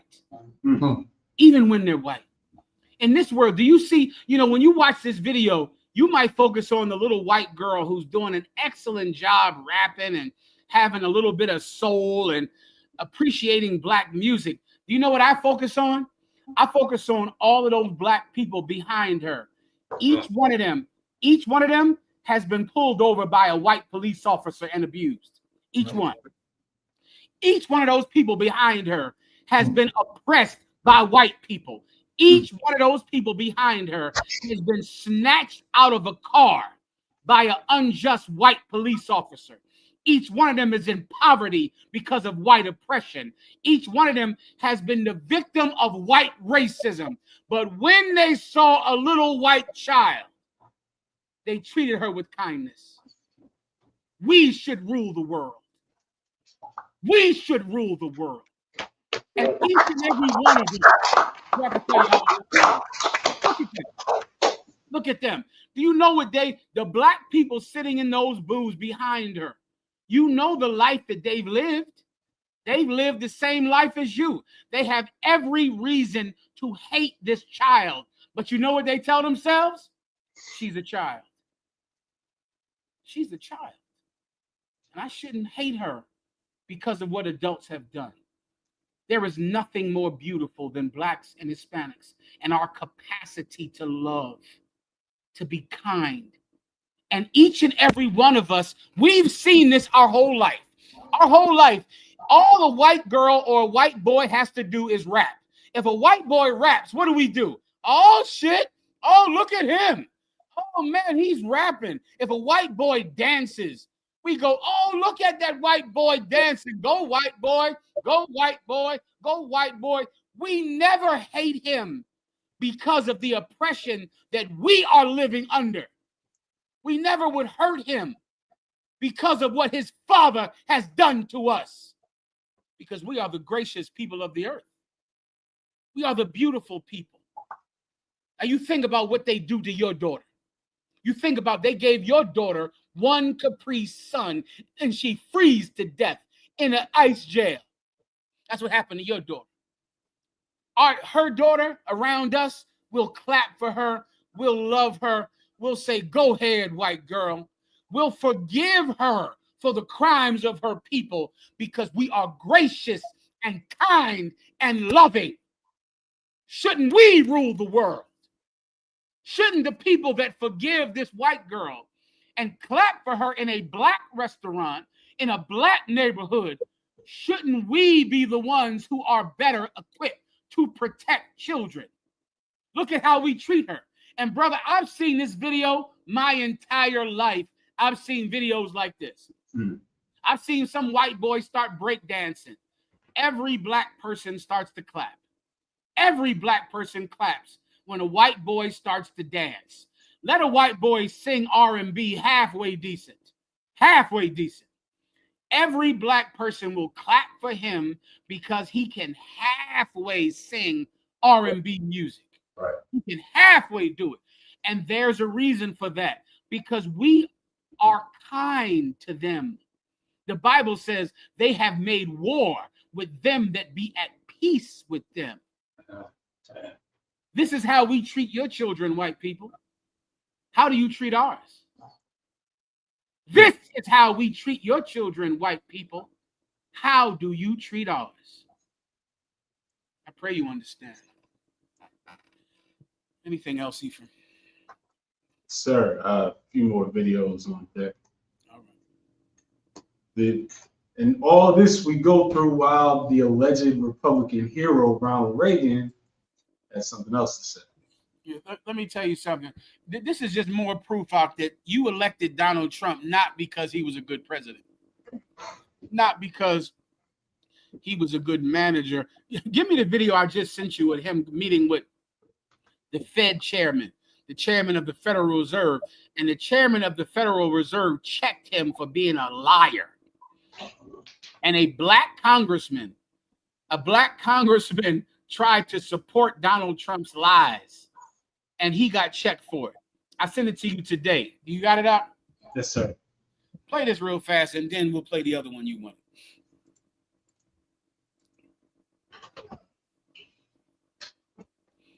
So we're taking a look, and it looks like it's about 3.1 billion. It went up a little bit. Yeah. So we're taking a look, and it looks like it's about 3.1 billion. It went up a little bit, or a lot. So the 2.7 is now 3.1. I'm not aware of that. Yeah, it just came out. Yeah, I haven't heard that from anybody at the Fed. Yeah, it just came out. Our notes had it about 3.1 as well. 3.1, 3.2. This came from us. Yes. I don't know who does that. Now, you're including the Martin renovation. You just added entire capital. Yeah, you just added in a third building. Is what that is. That's a third building. Well, no, but it's a building that's being built. No, it was built 5 years ago. We finished Martin 5 years ago. It's part of the overall work. But So, it's not new. You see how stupid this idiot is. If you ever wanted to know, this is for you black women out there. Black women, somehow even the receipts are wrong. Somehow even the receipts are lies. This idiot Donald Trump pulled receipts, and the receipts were lies as well. And that coon standing next to him tried to back up Donald Trump. But meanwhile, he's lying. The paperwork is lying because he's a liar. Why did you choose him as president? I know why. Because he hated children. He hated Mexicans. That's why you chose him as president. You just remember this. We would have never treated your children the way you treated ours. Give me the white girl again. We would have never did this. We would have never did what you did to our children. We would never have burned your children up in churches. We would have never hung your children from trees. We would have never shot your children dead in the street. We would have never did it. This is how we treat your children. We treat your children like this. We would have never turned over school buses full of white children. We would have been kind to your children because we are better people than you are. Blacks and Hispanics are better than white people. Here's the proof. We would have treated your children with kindness. You turned over school buses full of our children. You drowned our children in gator-filled swamps in Florida. You killed our children. We treat yours with hospitality. We would have never treated your children the way you treated ours. I know why you voted for Donald Trump, because he's just like you. But we are nothing like you. Nothing. Keep going up. Next video. So, And since this is the last speech that I will give as president, I think it's This is Ronald Reagan. This before Donald Trump. This was the god of all white Republicans right here, Ronald Reagan. And this is him. This is his last speech as president. And listen carefully to what he said. Go ahead. fitting to leave one final thought, an observation about a country which I love. It was stated best in a letter I received not long ago. A man wrote me and said, "You can go to live in France, but you cannot become a Frenchman. You can go to live in Germany or Turkey or Japan, but you cannot become a German, a Turk, or Japanese. But anyone from any corner of the earth can come to live in America and become an American." Yes, the torch of Lady Liberty symbolizes our freedom and represents our heritage, the compact with our parents, our grandparents, and our ancestors. It is that lady who gives us our great and special place in the world.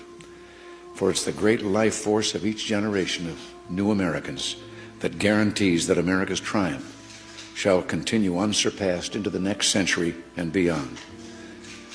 Other countries may seek to compete with us, but in one vital area, as a beacon of freedom and opportunity that draws the people of the world, no country on earth comes close. This, I believe, is one of the most important sources of America's greatness. We lead the world because, unique among nations, we draw our people, our strength, from every country and every corner of the world. You remember that. Let me tell you something, brother. When you see them hating Mexicans and hating Venezuelans and hating Haitians, just remember, there is nothing that has profited America more than open immigration. Open immigration is the reason that America has dominated the 20th century. It's the reason for it. Don't you know Albert Einstein was German? He was not American, but he helped build the nuclear bombs that America has today. All of the German scientists that pioneered the great scientific advancements of America were from Germany. The people in the fields are people from another country, the people that provide you food. The descendants of slaves are the people that made America great. Elon Musk comes from South Africa. Immigration is the greatest economic engine ever exist.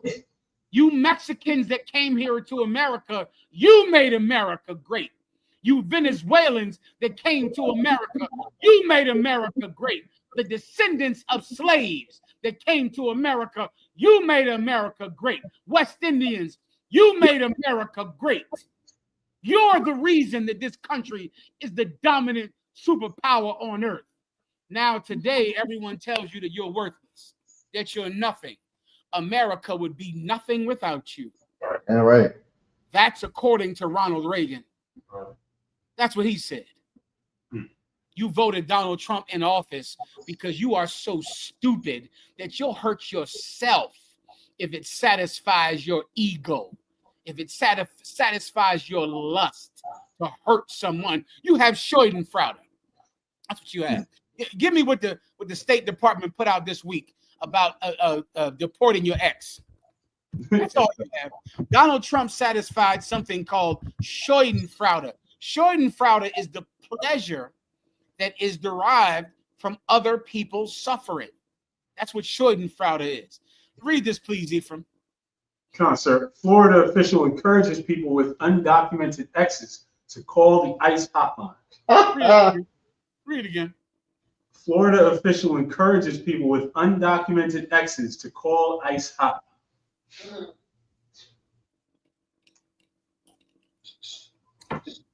This is why you elected Donald Trump.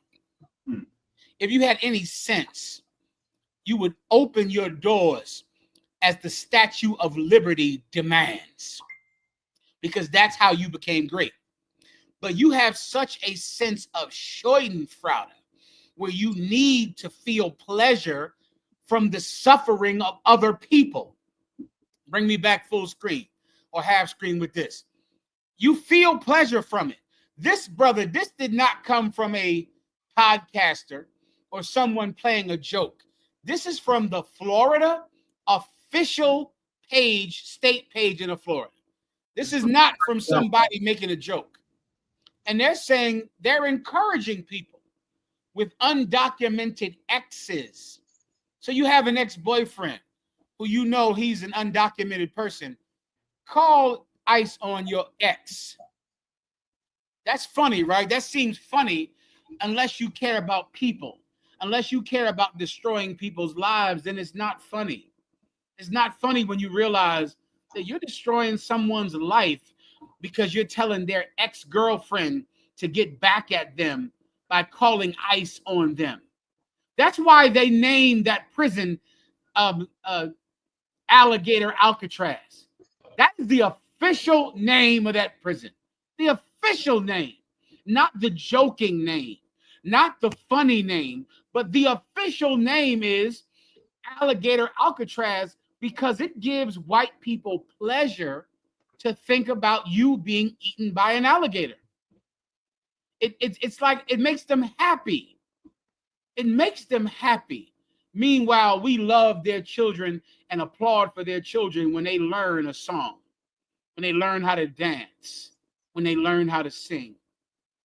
And it makes them happy to imagine our children being eaten by alligators. White people feel pleasure in other people's pain. Right. That's what you have to see about them. It's something that good white people have tried to change them. Let me show you how long they've been trying to change it. Give me Superman 1946. Give me that. Superman 1952. This is Superman 19. This week, I think the new Superman movie came out. Right? Well, I'm going back to the first Superman TV show. Before this, it was a Superman radio show when there was no TV.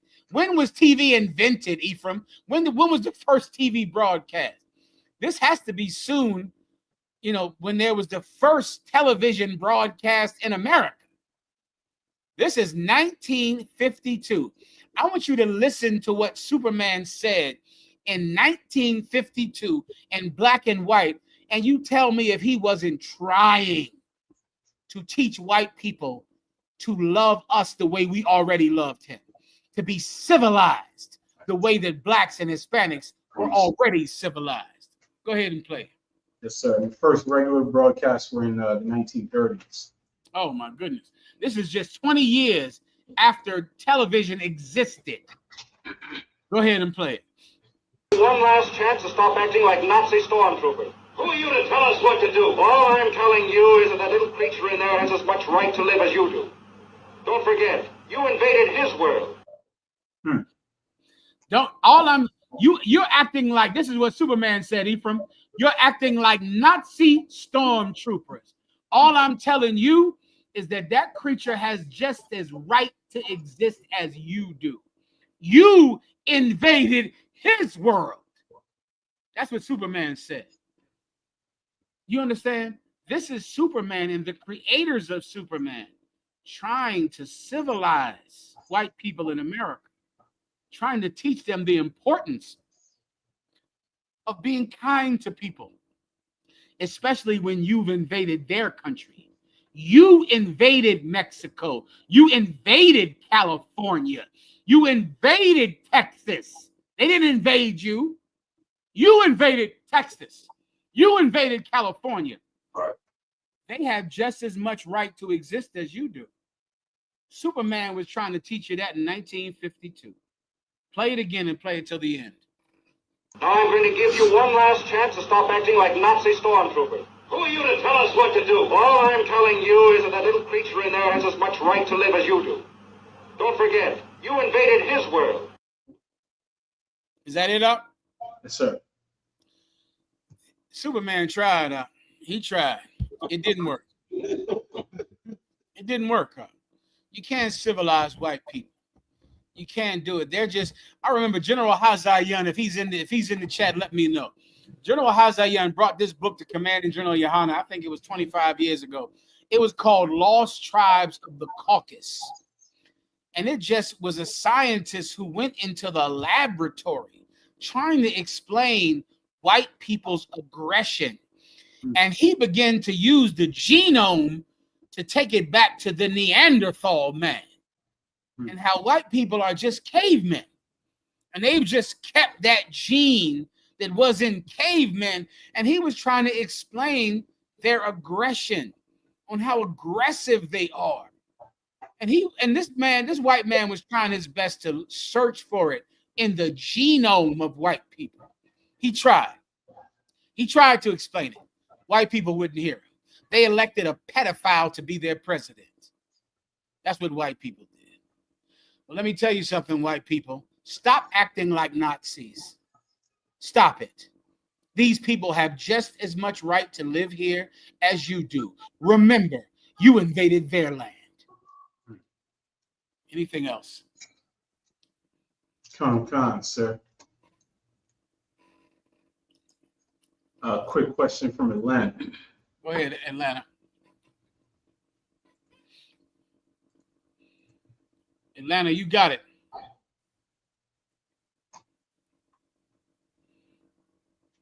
Can you hear us? We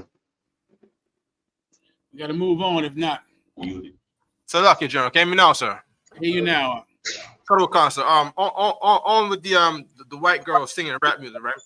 The past week we was in ISUPK, Alabama. Big up to ISUPK, Alabama, right? Officer Hakwalai was teaching, right? Telling people in Birmingham that the black woman is better than the white woman, right? And there was a white woman that got mad, and her way of getting revenge on us as she left was to blast black rap music as she drove off. And I want to know why she did that. I don't understand why she played black music. You know, Glorilla, you know, as she drove off. All I can do is guess up. It's probably because that's the kind of music she likes, or she was trying to say, this is the kind of music you like. And so I'm blasting it, you know, because this is terrible music and this is the kind of mess you like. Without asking her, that's all I could tell you. Okay. Colonel Khan. All right, go ahead. That's it, sir. No problem. From where we at? Khan, sir. We got the story of the OnlyFans model that accused Shannon Sharp of rape. Here we go. This is another one. Shannon Sharp, you know about him. He was over there working for ESPN, but he could not resist having sex with some skin and bones nasty slut on Instagram or OnlyFans. This is what I'll never understand about the human condition. Is something worth studying. Even I need to study the human condition one day, because for the life of me, do you know that every one of us as Black and Hispanic men, we all are striving to get a football contract, the NBA contract, to go to college so that we could become rich one day. It's something that you learn as a child. You want to make it to the NBA. You want to make it to the NFL. You want to hit the lottery. You want to go to college, and you learn that if you can do these things, then you can have the world at your feet. You can have anything you want. For the life of me, I would need to understand why a Black and Hispanic man makes it to the top of American society, and he meets his women just like any other poor nigger meets their women on OnlyFans. He does the same thing. What is the difference? Shannon Sharp, you can't go somewhere to meet a real woman. God damn, Shannon Sharp, you don't never go to none of your Hollywood parties or none of your dinners and meet a decent Black or Hispanic woman. Are you telling me you buy your women the same way any other poor nigger buys their women? He goes on. Shannon Sharp, with all of his millions, he's still lonely. He's still lonely. And he's still sick with the self-deprivation of white society in his mind. He's just deprived and lonely. And Shannon Sharp went on OnlyFans to buy a woman, to go purchase a woman. When you would think he could go meet a woman at the Oscars. He could meet a woman at the Emmys. He could meet a woman anywhere because he's Shannon Sharp. No, he can't. He can't. He's still a little sad, lonely man. And he has to buy women. He has to go purchase a woman. Are you telling me there's no woman that is willing to be with Shannon Sharp at her own will? He has to still buy prostitutes. It is just the human condition that I would like to understand one day. I would like to get it because I know it must come from childhood. I know once you grow up poor and you're suffering, no matter how much money you get, it doesn't fix it. It doesn't change anything. You're still a little poor, broke nigger from Georgia, hoping that some white girl will spend her time with you. That's what you still are. And it doesn't change. He went on OnlyFans, met this slut, had sex with her, did God knows what with her. She sued him for how much money? It was a $50 million lawsuit that was settled for an undisclosed amount. She sued him for $50 million. Then he settled it. My God, can you imagine how much money he gave her? What did he give her? A discount of $10 million? A discount of $5 million? A discount of $20 million? He gave this woman millions of dollars. Now she's off of OnlyFans. She's done. Tired, sir. She retired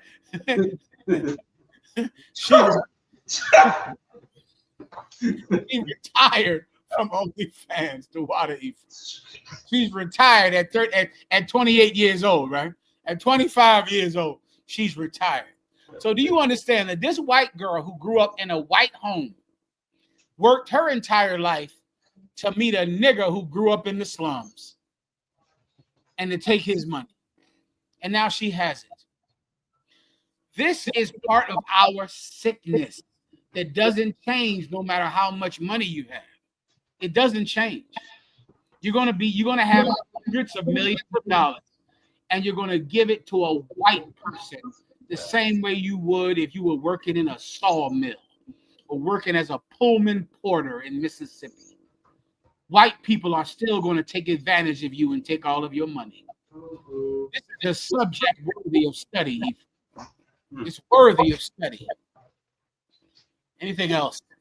Con, sir. While she's retiring, we have a story about 300,000 black women being removed from the labor force. Jesus Christ. Hey, what made it? Yeah, me too.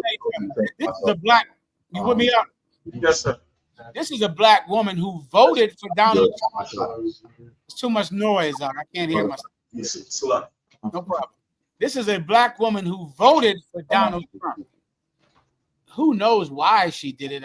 You have to examine that broad. She voted for Donald Trump. I'm sure she thought he was going to improve the economy. Donald Trump destroyed the economy with the COVID-19 crisis. He destroyed it because he's incompetent and doesn't believe in doctors.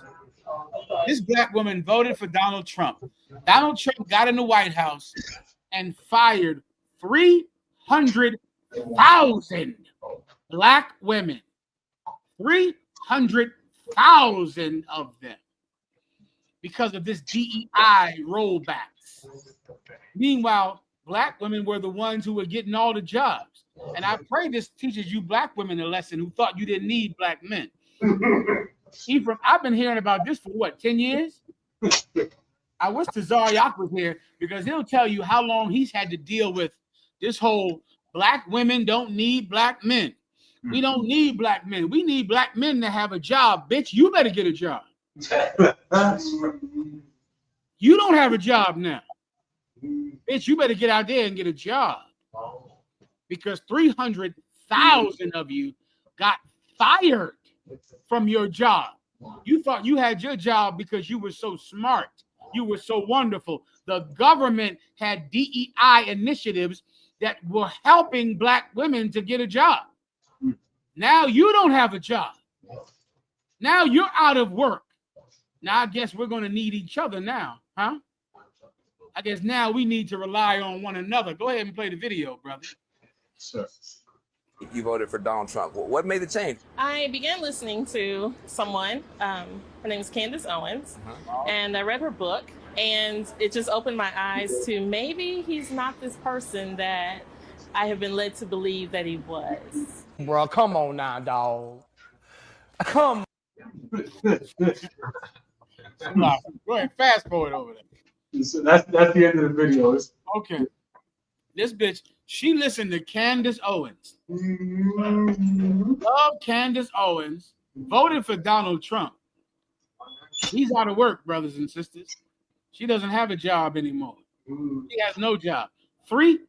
Now remember now, Donald Trump has only been president for 6 months. 6 months. In 6 months, he has fired 300,000 black women in 6 months. I hope that teaches you something. You thought that we were divided because you were a professional and your husband was a common working class brother. Ephraim, do you know there were videos we did where stupid black bitches said they wouldn't date a brother who was a bus driver? Do you remember that? Yes, sir. Is it dumbass black stupid bitches? Hispanic bitches said, I could never date a man who was a common lowly bus driver. Bitch, the buses are hiring. You better get down there.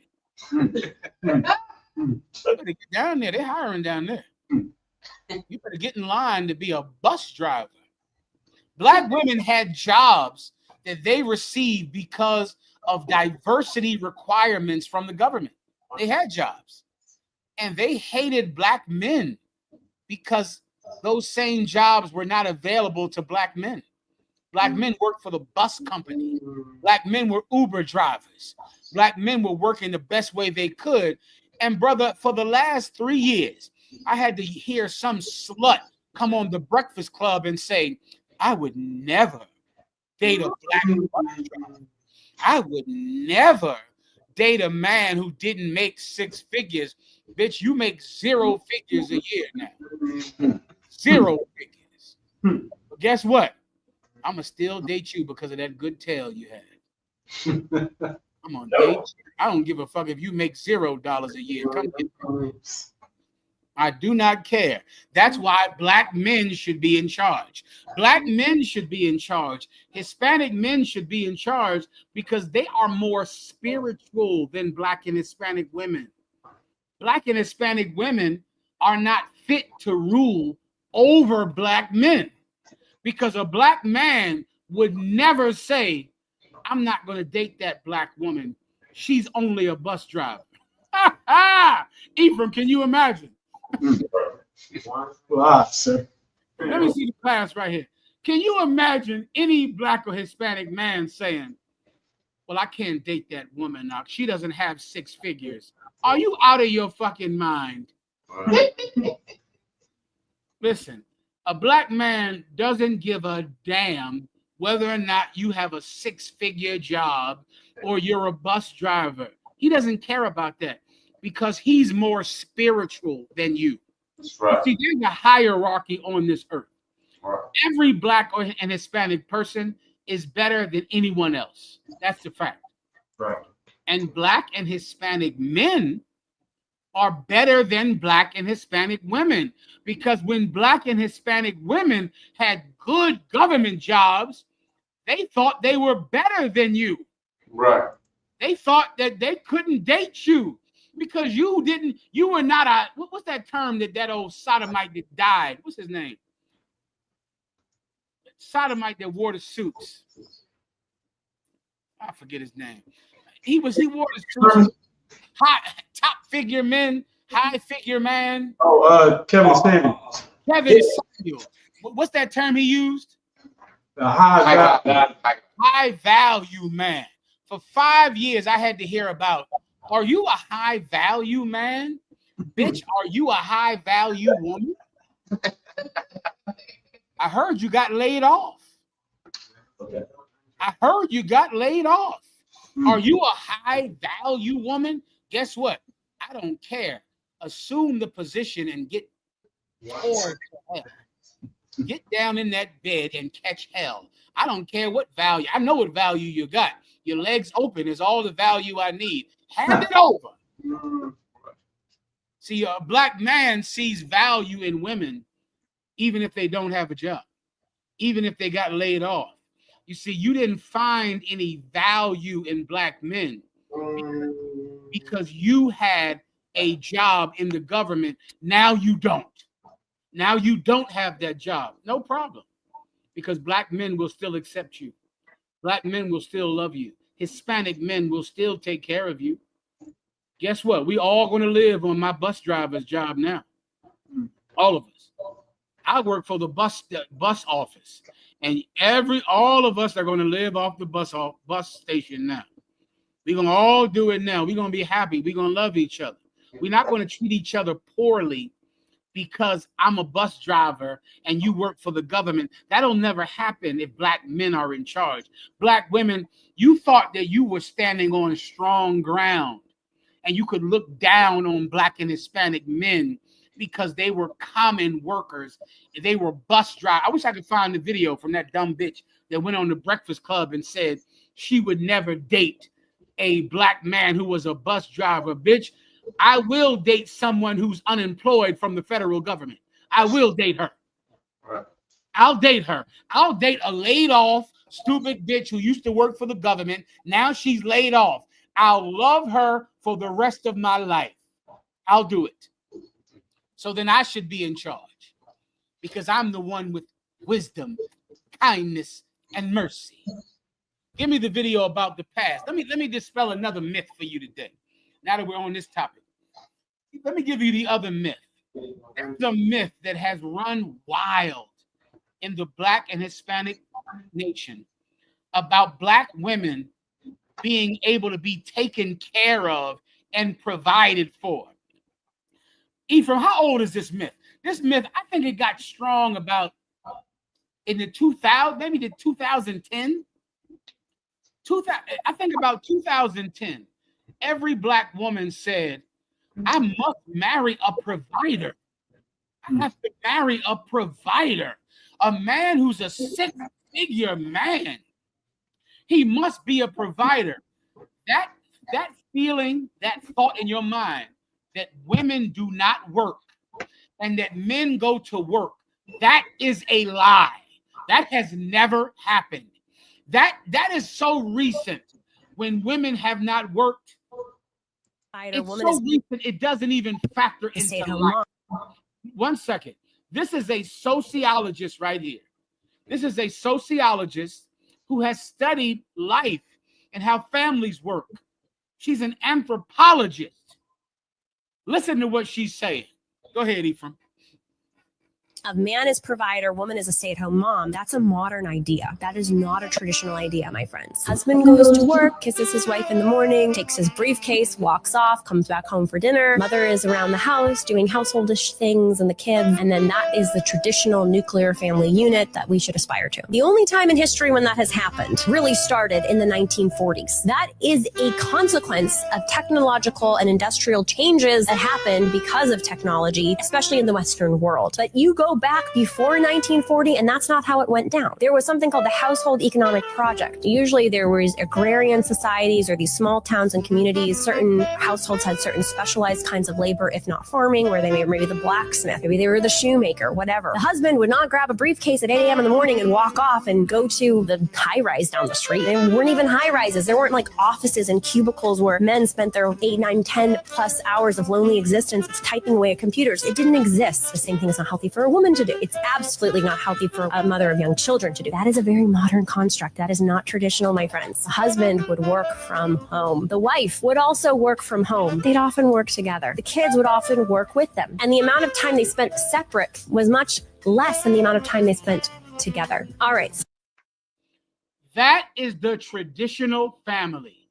The traditional family is not where the husband takes a briefcase, He goes off to work, and the woman stays home painting her toenails, and the children do nothing but play. That is not traditional. The traditional family is where the father works alongside the mother. The children work alongside the parents. That is the traditional working family. It's only in the 1950s when they made factories and when men went away to fight wars in Europe that women, white women, were able to stay home. Do you think your grandmother didn't work, bitch? Your grandmother cleaned houses. Your grandmother took care of white women's children. Right. Your grandmother washed clothing for white people. Your grandmother always worked. Women have always worked. And I watch these shows when they go, I want to be a traditional stay-at-home woman. A traditional woman worked. They always worked. They worked cleaning up people's houses, babysitting white people's children, being maids, don't you know the first women, they did a movie about it, the 666, the 6666. All of these black women who delivered the mail in World War II. The first computers were black women. They made a movie about it called Hidden Figures. When did black women not work? What the fuck are you talking about? When is this time when women just stayed home painting their nails like white women in the 1950s TV shows? You bitches watch too much TV. That's your problem. You watching TV thinking, ask your grandmother, did she work? She cleaned houses for white people. She washed their clothes. That's who else worked. Children worked. Children had to get up and go into the field and work. Have you heard of summer vacation, Ephraim? Have you ever heard of that, Ephraim? Yes, huh? Sir. Yeah, what the hell is summer vacation? The whole entire reason that summer vacation exists. I think we're in summer vacation right now. Are we not? Why do you think children are home for the summer? Children are home for the summer because that is the time of the summer harvest. That's when the crops come in. Children had to work. They would get off from school for 3 months during the summertime so they could work in the fields. Do you know that you have allowed white people to divide our families based on work, based on who has a job? Now, here we are, a divided household, because the husband doesn't have a briefcase and walk out and work every day. I should be able to sit home and paint my toes. Your grandmother didn't paint her toes, bitch. She got out and worked. Her grandson, the children worked all summer. You have your mind in white people's idea of heaven that existed from about 1952 to about 1972, and it was over. Black women have always worked. Black children have always worked. Hispanic children have always worked. Get your mind out of white people's imaginary heaven. That job should not divide us. If the child is Michael Jackson, that child has got to work. If the child is Serena and Venus Williams, that child has got to work. If the child is Malcolm Jamal Warner, that child has got to work. You know who works in the black and Hispanic family? Whoever can. Whoever has the marketable quality, the marketable skills, we all work. We all do our part. You're divided by who has a job. In the black and Hispanic community, we all work together for the betterment of the family. Children, wives, and husbands, we all work. We all come together. We don't hate each other because we can't live out some idea on 1952 television. I don't know what else I can do for you. That's all I can do. I got to get the hell out of here. Listen, I'll be in Chicago, I think, in next week or something like that. When do we go to Chicago? Next week, sir. Is it next week? Next week. God damn. It's time next week. You'll be teaching a class in Chicago. The water, Ephraim, I didn't even know. I thought I had 2 more weeks. The Chicago Fire Weekend. We're going to be in Chicago next week. The Fire Weekend in Chicago. We getting it on out there.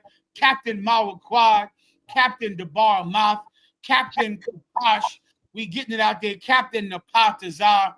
We getting it out there in Chicago, man. Commanding General Yohana will be doing a lecture in Chicago, telling you the truth, telling you what's true, telling what you can rely on. In Chicago, Illinois, man. The Midwest Fire Weekend. We're getting it on out there next week. We're going to do it, man. I want to thank everybody that was in here with me tonight. Make sure you pay your tithes, man.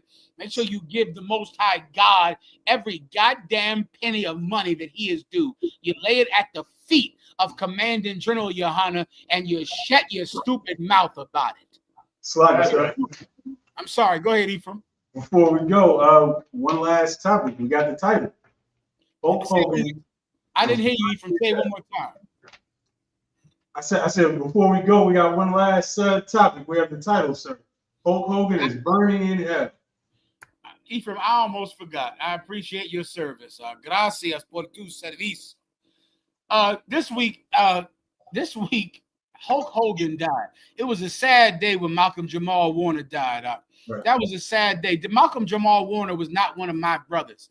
He was not in the truth, but he was a Black and Hispanic man, and he never embarrassed me personally.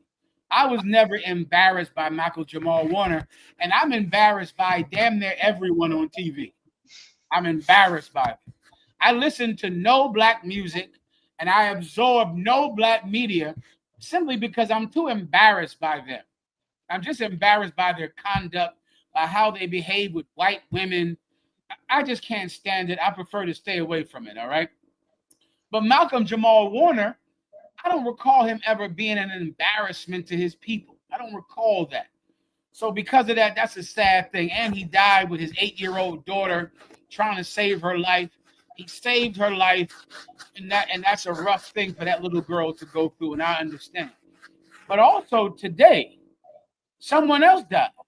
He had a heart attack. His name was Hulk Hogan. Hulk Hogan died today. Hulk Hogan died 10 years to the day that he said this. Do you have it, Ephraim? Yes, sir.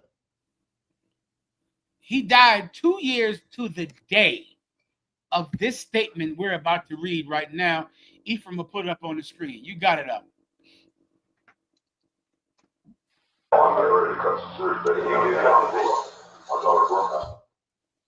jumps on me because I shell out. She's really close to her music, and I've been trying to help her. I've done everything, fighting with him day and night on the radio like a jackass. He's working with me to make it work. He goes at them, who should call her every day and do the shit I do. The South started this billionaire guy.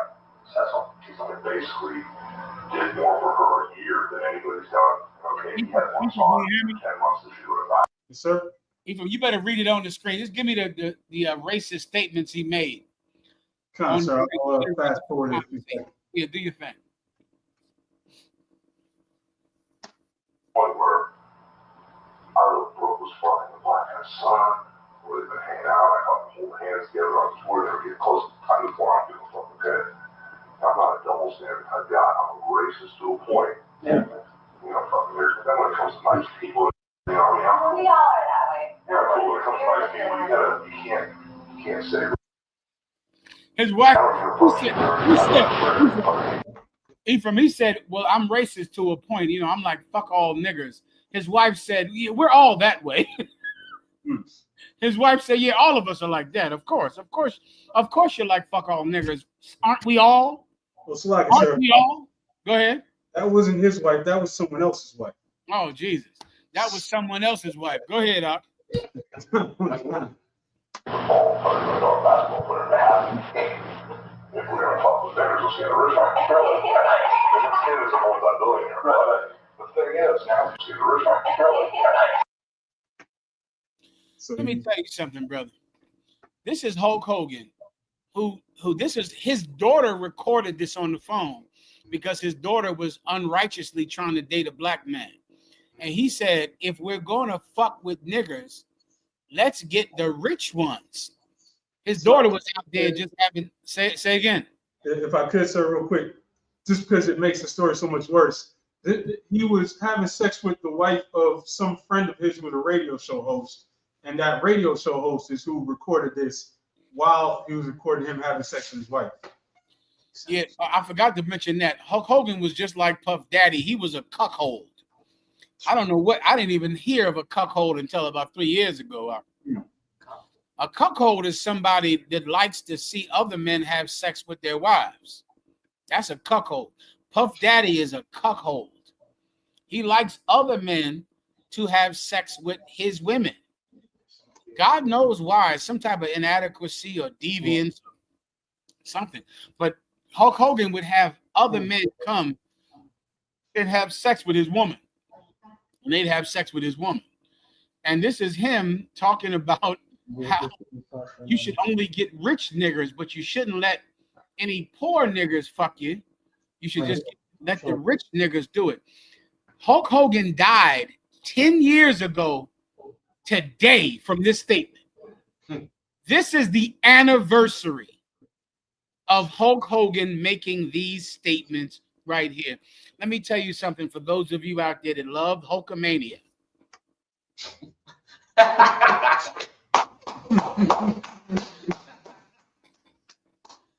Do you love Hulkamania? Do you love it? Well, let me tell you something. Oh, I know he loves Hulkamania. He looks like he loves Hulkamania. Let me tell you something about you Hulkamania lovers out there. Hulkamania, right now, Hulk Hogan is burning in hell. That's right. right. He is burning in everlasting damnation. Right now, he's being burned over and over and over again. He will receive no mercy, no path to repentance. Right. Hulk Hogan is burning in hell tonight. Now, this is what you have to ask yourself as a white person. Do you want to join him? You want to join Hulk Hogan in everlasting damnation? If not, you should contact the Israelite School of UPK to find what you can do to receive mercy for your wicked ways. With that, we're going to pass the class over. Here we go, Ephraim. We ready to rock? Yes, sir. We thank the brothers and sisters who joined us tonight, man. They're still here. Who's here? Anybody else? We thank Trinidad, man. Trinidad and Tobago, man. I want to thank you. I want to thank you, Pittsburgh, the Berg out here. I want to thank Big Texas out there, Killeen, Texas. I want to thank Atlanta, the Brave. I want to thank Chi-Town, New York. Chi-Town, we coming out there this fire weekend. Did you want to say anything, Chicago? Hey, Connor Wakan, sir, if I may, Adawan. Slaka Jenna, can you hear us? I hear you perfect. Connor Wakan, well, you already gave the best fire weekend promo that we could possibly get, sir. So everybody know, July 31st, August 3rd, Midwest Fire Weekend. As far as the hotel blocks are closed. We got everything lined up for everyone to come on out here. We're going to kick it off starting on Thursday with a special edition Roundtable of Truth podcast with none other than special guest General Shawamar. Full screen for Chicago, please. They can see it. Go ahead. So it's going to be a breakfast and sip Thursday, special edition Roundtable of Truth podcast, special guest General Shawamar. You know what I'm saying? Then we're going to kick it off later on that night with General Mahayaman's baddest scripture breakdown class on the planet. Then we're going to go to Friday night, the felony expungement and gun right restoration. Friday morning. Friday morning, felony expungement, gun right restoration. Then Friday evening is going to be Commanding General Yohana's lecture. Are we there yet? And where do we go from here? I think that's going to set the world on fire, sir. Yeah. Then we're going to have, on Saturday, we got the food, clothing, and back-to-school giveaway up in Little Village, which is the predominant Hispanic neighborhood right here in Chicago. So that's going to be ultimate for Black and Brown unity. Saturday evening, we're going to have the nightlife. And we're going to have a day party. Then we're going to kick it off with the Fire Weekend special, you know what I'm saying? The 8th annual Black and Brown Unity Cookout itself. And then if I could, sir, tonight, we got a special edition of Roundtable of Truth podcast coming up with a special guest here in Chicago. It's a brother named Bo Deals. You know, he's very popular in Chicago. He's made a bunch of movies on Tubi. They're very popular. They're very successful. So this brother's coming here. We're going to get his story, how he transformed his life from a gangbanger, you know what I mean, to being who he is today. And he's also promoting the Fire Weekend for us. Outstanding. Give him a hand. Listen, man. Fire Weekend. It's coming up. It's next week. Commanding General Yohana, General Shawarma, teaching the classes, outreaching to the community, helping our brothers, the Hispanics. We're getting it on. We're spreading it all over the planet Earth, and we're putting the devil in the grave early, where he belongs early, in an early grave. He's going in there out, and we're raising the nation of Israel out of the grave. Right. With that, I want to thank also Jerusalem, Harlem, New York, man. Water Jerusalem, the water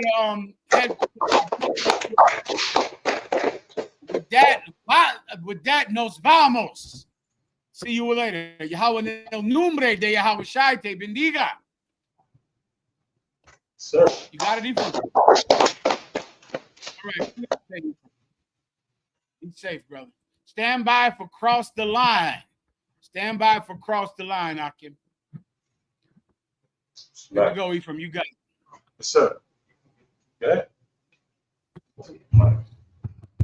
Slide. All right, we're going to give one courtesy salute. Men of Israel, Amadu Shabbat. Slide. Amadu Shabbat.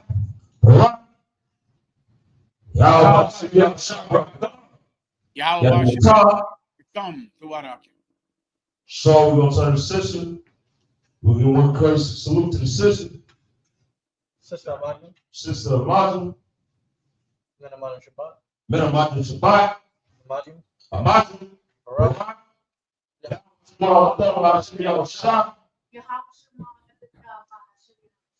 Yadimata. Class of special.